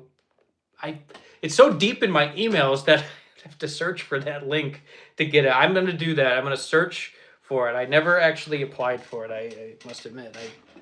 I know it's like the stupidest thing most people would think, like, why didn't you get it right away? I just like literally my emails just piled up too fast and then I forgot. And now you reminded me, and maybe right after this I might just go fill that out real quick, you know? God, I feel like an idiot. Can you give me a Jeff Loomis diminished run using his little chromatic trick, if that makes sense? LOL. You know, I never really listened to much Jeff Loomis, but I did base a lick sort of off of something that he would do a long time ago.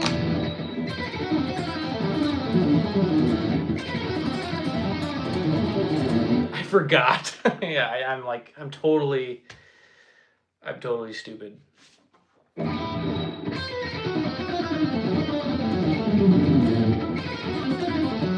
play that in years.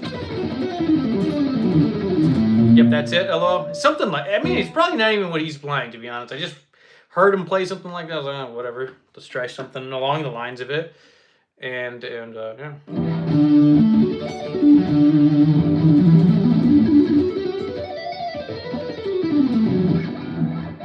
I don't know why I do that all the time. It's so cool. It's cool sounding though when you mix that thirds and then you go into that pattern. Let me read Angel's comment. Awesome. Your live streams will look 64% better with the play button up on the wall in the background. I heard it improves your tone too. Oh, is that it? Okay, you're right, dude. I think you're right, man. You might be onto something there. You guys are hilarious.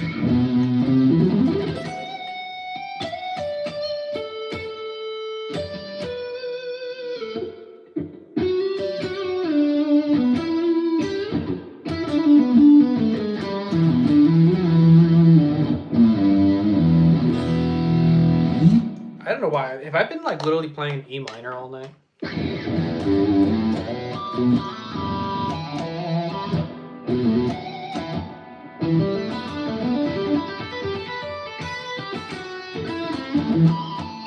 I always use E minor to warm up in, but it seems like we've been lingering in it for enough time. Let's go to G minor.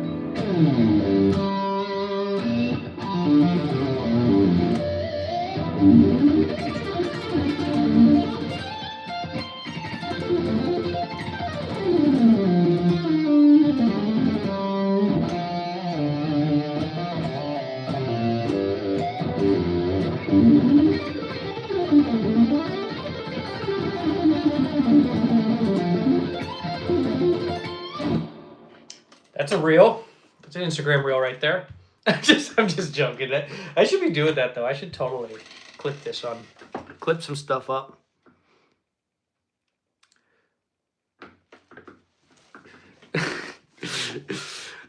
That's funny. You guys get my sense of humor. I like crack jokes. Half the time I'm like rarely ever serious with this stuff. So dumb. I say some dumb things, but it's so funny at the same time. That's a clip. Did you ever try venturing into the djenty new age guitarist territory like Tosin Abasi / Tim Henson style of playing? No, I have not really tried that type of playing, to be honest. The only thing I've ever tried was to play like Tosin Abasi, to do selective picking. But as far as like Polyphia, I've really never got into that style. As far as playing it, I've listened to some of their stuff. I think they do something unique. I think what they do is pretty valid and pretty cool. But, you know, it's not something I've ever tried to play. And, yeah, that's the answer. And yeah. You got to send your EP out to labels. Your stuff is killer. You think so? As far as labels? Do you think? I don't even know if that if instrumental music is label material at this point. You think? I could be totally wrong.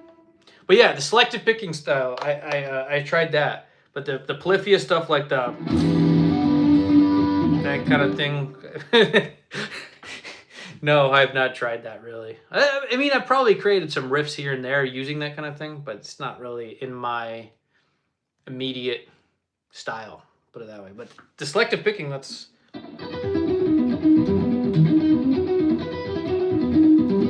Oh, that is such a good point. They are on a label, aren't they? Polyphia is instrumental and they're huge. Oh, of course they're huge. I mean, they're definitely like probably the #1 band in all instrumental. Well, that's for certain.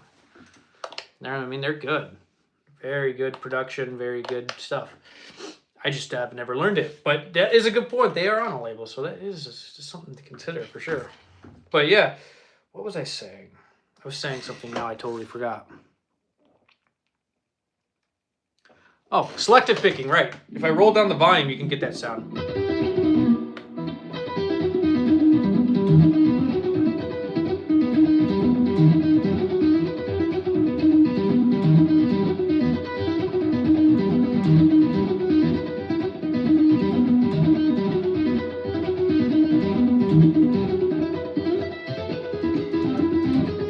Yeah, that's like this. far as I ever took it, probably.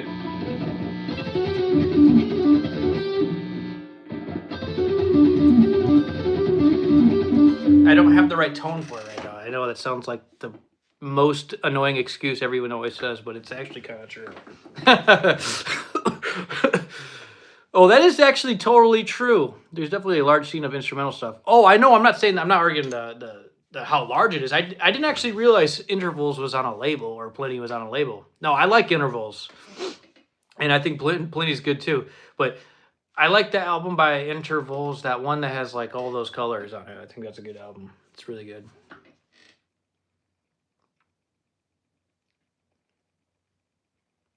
They're fantastic. I actually really like that album, especially that one song they did with Nick Johnston. That was absolutely amazing. Like, seriously impressive phrasing from Nick on that one.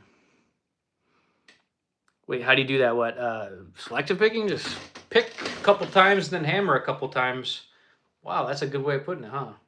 Down, up, hammer, hammer. And then palm mute a bunch.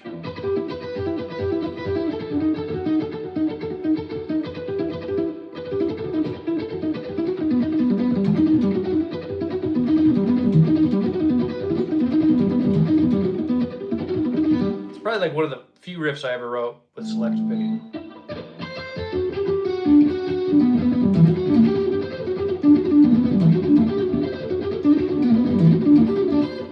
That's weird, but no.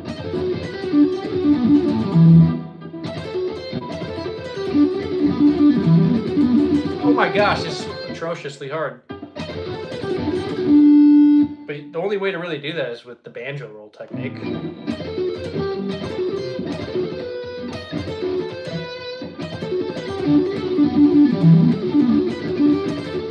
Oh my gosh, it's pretty cool though.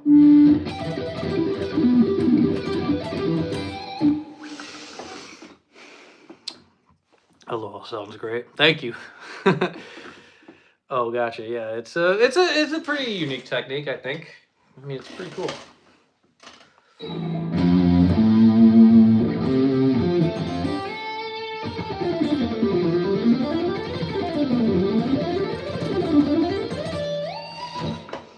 Love your guitar playing. It is very precise and defined. You have put a lot of work into it, I presume. Yeah, I started playing almost, 18 years ago now. So, well, this year will be 18 years. So it's like, hopefully I don't suck.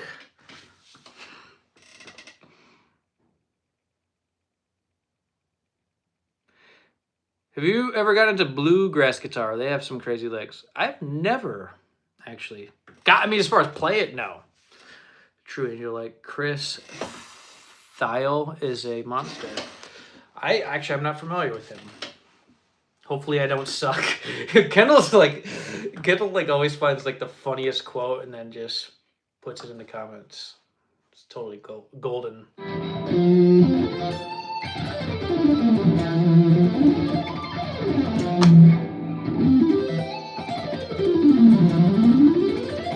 Literally though.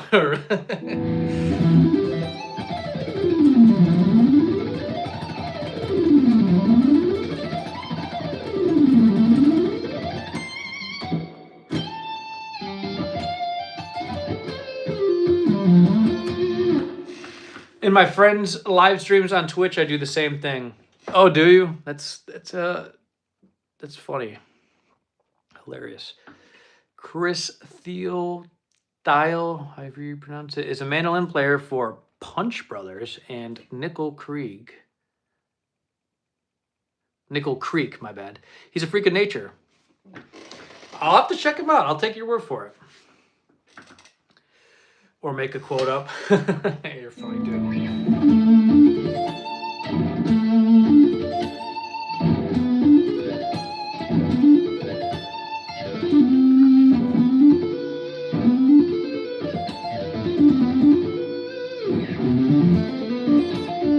That's a cool way of picking this. Just grab it with your middle and third.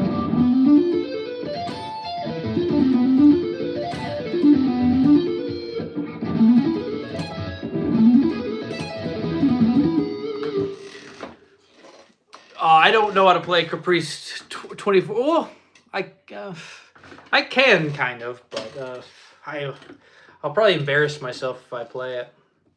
To be truthfully honest here, I'll embarrass myself. I've been working on trying to get the ARP sound nice like violinists do it. Yeah, that's definitely something to strive to sound like. I mean, it always sounds great when violinists do that. So, when you are creating music nowadays, don't start with theory or just by feel. Starting with theory. I'm not meaning to laugh at your comment, but imagine going into a writing. Well, here is the scale I'm going to use, and here is the arpeggio I'm going to use at the third measure. No, I don't do that at all. It's all by feel. It's like literally, whatever I hear in my head, I record that, or compose the way that is. But no, it's not. But I generally, maybe a key I could pick, right? I mean, but that could also be ever evolving. LO was a silly way to word that. Sorry. No, you're good. It genuinely made me laugh to think about going into a recording studio and say, well, this is the theory. let's do that. Oh, that's good stuff. Do you play acoustics or other instruments too? I do. I do play I play nylon. I mean, I don't do acoustic on my original music. Like traditional acoustic, it's nylon. Nylon with a pick, I know.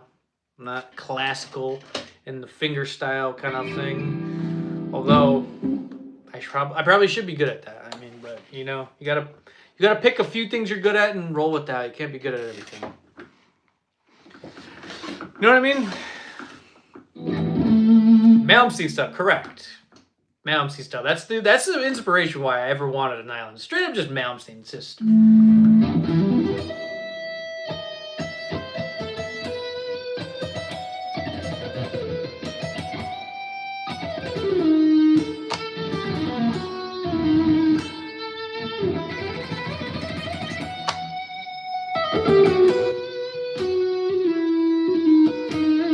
Is your nylon an ovation too? No, it's not an ovation. If you go to my channel on YouTube, you can actually see it. It's on the video section of the what's it called? Normal videos, not shorts, not live. Normal video section tab. There's one called "Shredding on My Nylon String." It's when I first got it, and then I made like a little improvisation with that. But with that being said, check it out. It's actually a pretty cool little improv thing I was doing there. But it's a Kiesel. Yeah, it's a Kiesel guitar, of course. That's before they don't offer that guitar anymore. So I lucked out on it. It's like totally the best nylon you'll ever look at. It's like literally beautiful. It's like flame maple and translucent white. It's absolutely sick. I mean, if you look at it, it's just like, my gosh.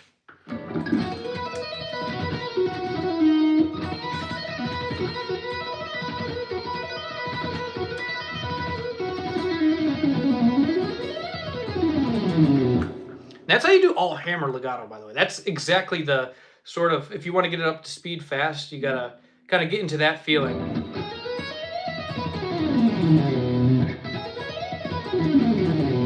That sounds like, it looks like pull-offs. It's not, it doesn't have all that. It's like, you hear a slight difference in the tone, but now that I'm slightly warmed up, you get the gist of it, right? But that nylon composition is great. It should be on your album. Oh, you just listened to it just now? Like, do you literally just listen to it now? Oh, sweet. You think so? I mean, it's cool. It's cool, but I don't know if it's. I appreciate the compliment. I don't know if it's up to the standards of my album, to be honest. I really don't actually think it is. You just got to hear the new stuff. It's just way better. Like, it's so much better. But I do appreciate it. My buddy Paul Wordingham got picked up as a Kiesel artist and now basically doesn't play guitar anymore. Really? Are you kidding? I love Paul Wordingham. I think Paul Wordingham's amazing. I think he's one of the best on the Kiesel artist roster. I'd love to speak with him sometime, man. That guy's seriously freaking amazing.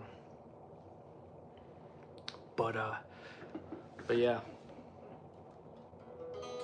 He literally says he wants to be a DJ now. Oh, wow. Well, tell him there's another fellow Kiesel artist that would love to chat with him sometime. Are you kidding? He told me he doesn't care to even play anymore. It makes me sad. Are you kidding? No way. Dude, he is so freaking amazing. Like, back like 2017, I literally would go to the gym and blast his music. Like, it was freaking epic. Some of my favorite metal, and actually he probably makes the best metal instrumental music I've ever heard. Some of the best, at least. I mean, it's gotta be. I mean, it's freaking awesome. His riffs, he's freaking amazing. I've told him you wanted to play with him before, like a year ago. Not kidding. He says he's too old to play metal anymore. Oh, that's too bad, man. Well, I guess when the inspiration is there, he'll be back. But that's too bad. Yeah,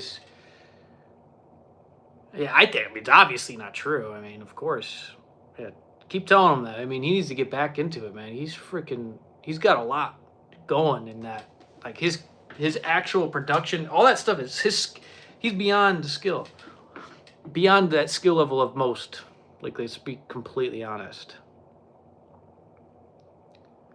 Oh, that's cool you told him. And encourage him and all that. That's good.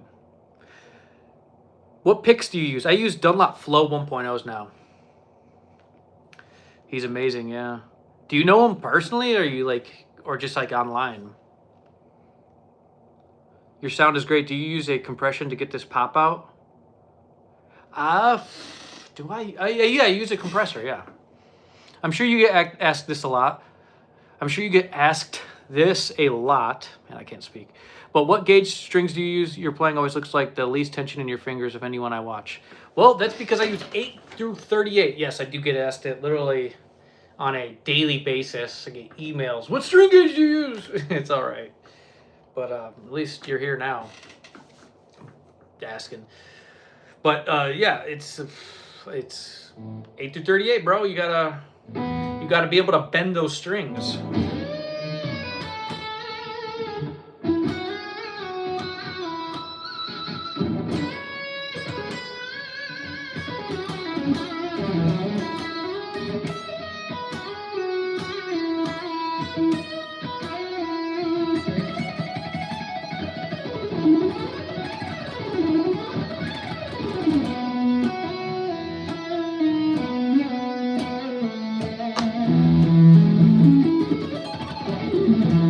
Oh my gosh, horrible.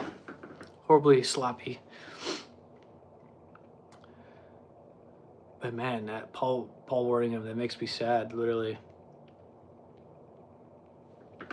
Like, I actually was a fan of his work. He's freaking awesome.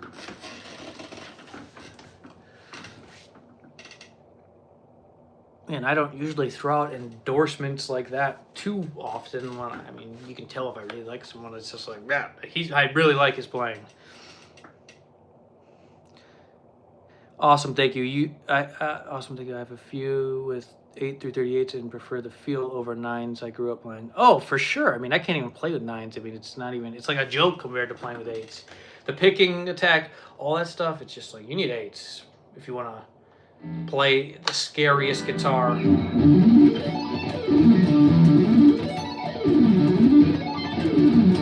Got to use 8s for that kind of stuff. All the best guitar players use 8s, I feel like. Yngwie, Holdsworth use 8s. Paul Gilbert now uses 8s. I mean, all the best players always use 8s. It's just a thing. I don't care about what anyone says about, oh, they don't sound good. It's like, okay, who cares? It's not that big of a deal. I took online lessons with Paul, and we hit it off and have kept in touch over the past several years. He's such a nice guy. He moved to Tasmania, almost off-grid, and says guitar just bores him, sadly. Oh, that's too bad, man. That is too bad. Oh, pains me to hear that. He's so good, so talented. Like, actually talented. With string gauge, okay. Get those always in here with that. Yeah.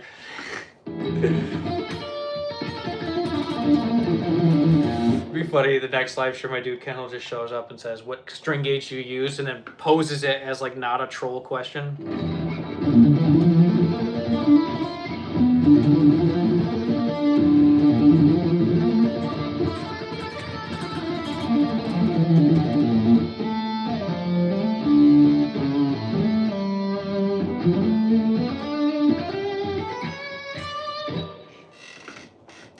Marshall Harrison turned me on to 8s. I have his former RG 550 Genesis that he auctioned off. Oh, Marshall turned you on 8s? Oh, sweet. Yeah, 8s, they're freaking the best. Oh, so you have his RG 550. I hate to say it. I don't know what that guitar... I don't know what model that is. That's like the... Not RG 565, 550. It's like the one he always plays, is it not? I think I know what it is.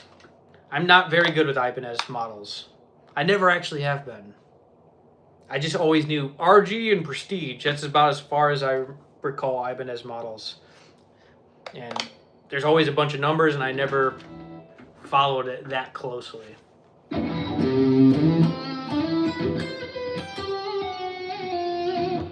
But that's cool you got his guitar, man. That's sick.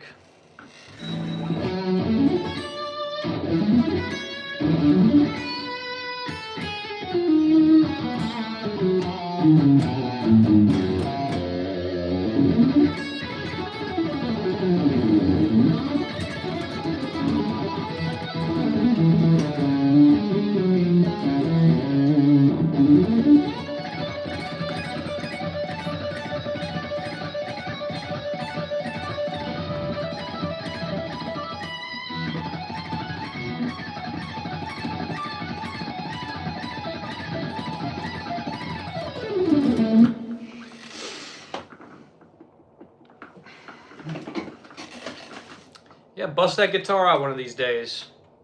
I'd like to see that. Or tag me. I mean, show me it. See what you're talking about. Because I probably, more than likely, have seen him play it.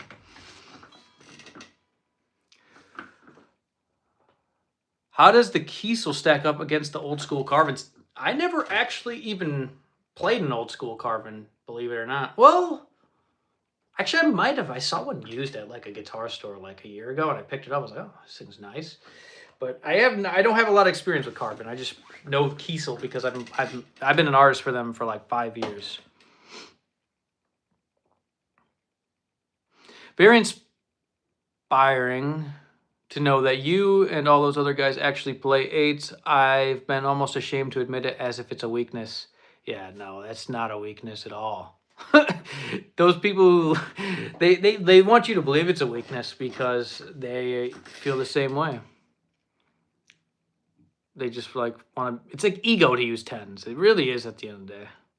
I've heard people even say, I play 10s because I am afraid to play 8s because literally I want to be cool, basically. People think it's cool to have heavy strings, I guess. I don't really get that. It's like, okay, cool. Blues, bro. Stevie Ray Vaughan, 11s. You can't sound like him if you don't have 11s. It's like, bro, no one's got time for this stuff unless you have insanely strong fingers or you have insanely big ego. I really don't get it. But either way, I don't care. I am not ashamed to admit I use 8s because they are the best. Do you perform live? I am working on it. I got to finish my album first. Is that a headless behind you at Kiesel too? Oh yeah, it is. It is, certainly. Oh, it's right there. Behind me right there. It's like, see the K logo? Yeah, Kiesel logo. Yeah, all these are Kiesels behind me. Finally got them all on stands, ready to just rip them out. The only one that's not maybe on a stand. I don't think I have any other. Oh, the nylon's not readily available. I need to get that thing restrung. Because nylons are not in my immediate repertoire. They're like kind of like secondary. I use them for recordings mostly. But it does need new strings. I've been ripping that thing for far too long without a new set. Rick Beato did an episode where they used several guitars using 8s, 9s, 10s, 11s, and the 8s won hands down as far as clarity and tone. 8s for the win. Oh, I think I have seen that video. I think I did watch it. I was like, yeah. 8s for the win. Even if anyone said anything otherwise, I would still not listen, and I would literally just use eights because you can't convince me otherwise not to. It's just for the playability alone, it's worth it.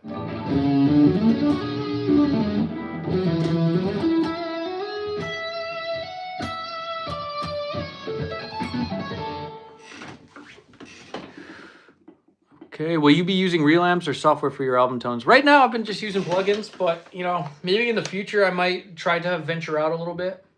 Maybe mic up some of my amps, my real amps, like my Mesa Boogie Dual Rectifier, of course.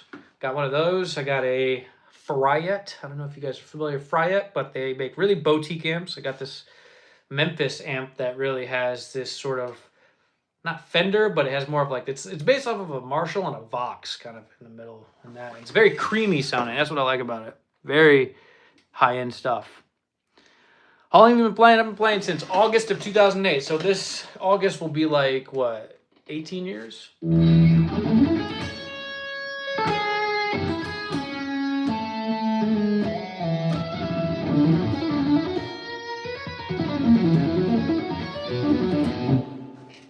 Actually did a vid on my channel playing Marshall's RG550 with 8s on it, LOL. Hey, I'll check it out, dude. Probably seen him playing it before, I'm imagining. You haven't tried 8s, Kendall? Oh my gosh, are you serious?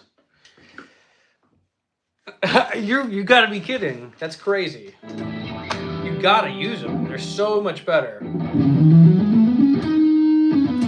I'm not just saying it to say it. It's like literally there's no benefit from me telling you to use 8s. It's just like, get on the 8s train. I use Elixir, but they don't make 8s. No, they do not. That's why I don't use Elixirs. That's literally why I stopped, because I've used 9s in the past from Elixir. I'm just like, I need 8s. Come on, someone tell Elixir to make some 8s so we can all enjoy the great Elixir strings. The lasting long strings, they're fantastic. But no 8s. It's kind of sucks. Using 8s will also save your tendons, LOL. I believe that 100%. Especially if you do big old bends all the time.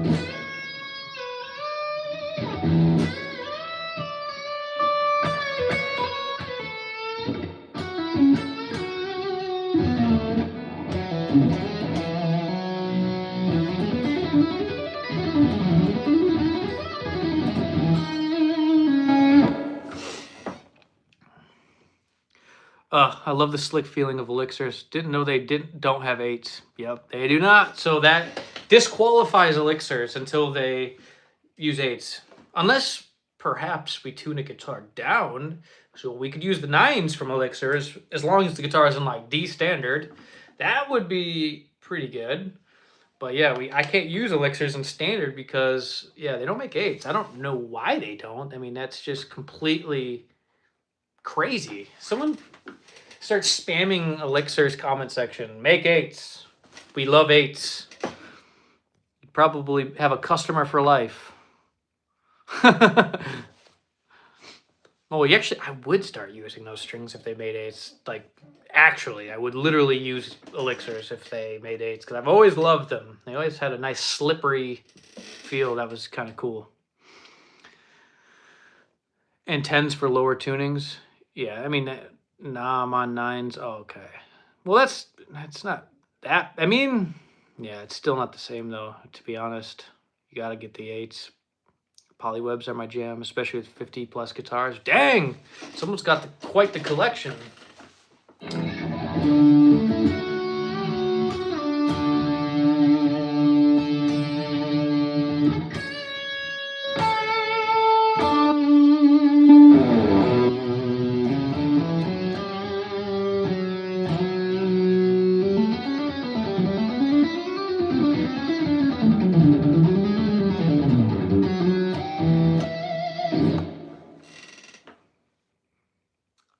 An addiction, my good sir. Yeah, guitars are addicting. It's addicting to play them, too. Especially if you have a bunch of guitars. Pick one up, grab one.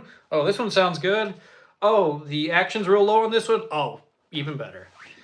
Yeah, you gotta have the action low, too. Another thing I must say to you guys, when we're talking about 8s, we also gotta talk about how low of the action we love, too. I don't know if you love the low action, but I love insanely low action.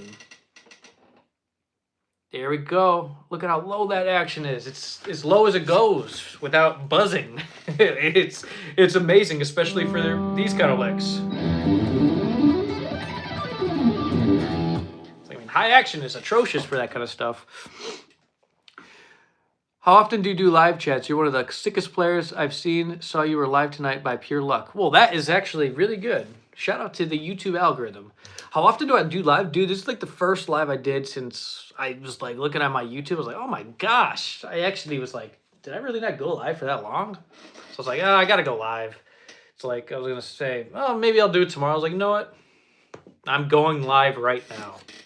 I am not delaying this. I need to hop on a live stream and talk for 2 hours. Because I don't play it. I haven't been doing much playing. I'm just kidding.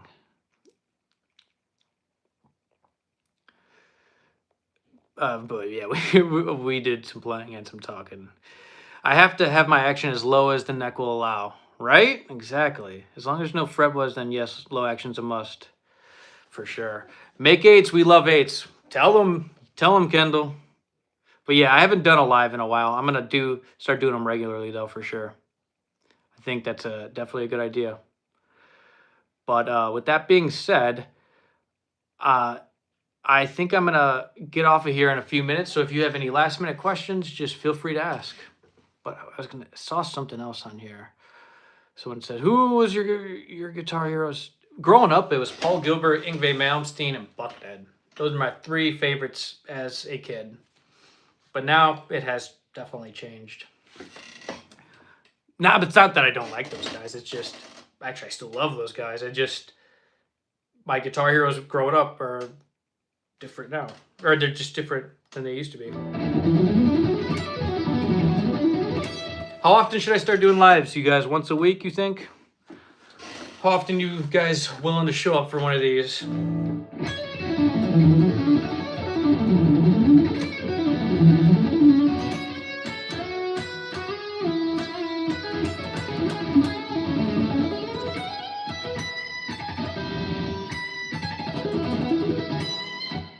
Have you watched much of Rick Graham? Oh, I've watched a lot of Rick Graham. Watched insane amounts of Rick Graham videos. I probably watched every video on his channel. Don't tell him that, though. Just kidding. You can tell him that. But, yeah, Rick Graham's freaking amazing. He's one of my favorite guitar players, for sure.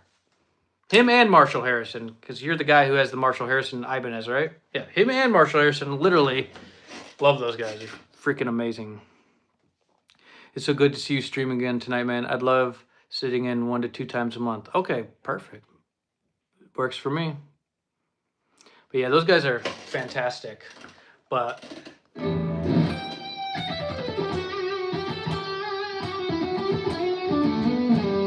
just realized I was like a minute behind. Oh, that happens sometimes. That happens to me when I'm watching live streams. She was like, oh, I'm a little behind. And now Rick Graham and Ben Travers have a podcast, which is great. Yeah, I was watching that too. I've watched his podcast. It's great. Great to see Rick posting a bunch of videos again. My gosh. It's something we have all missed, I'm sure, in the guitar community. Getting Rick Graham content. It's fantastic. It's always nice to have, Rick Graham back, posting regularly. It's the best. But anyway, I got to get going, guys. I will talk to you guys later. Thanks for joining. And I'll be back for a live stream soon. All right, guys. If you guys are interested in lessons, all you got to do is check the description in the post of this live stream or whatever. And you'll see stuff for guitar lessons, like a link for lesson pack and a contact email if you're interested in one-on-one lessons. All right, guys. Thanks for joining. And I'll be back soon with some more content and videos and live streams.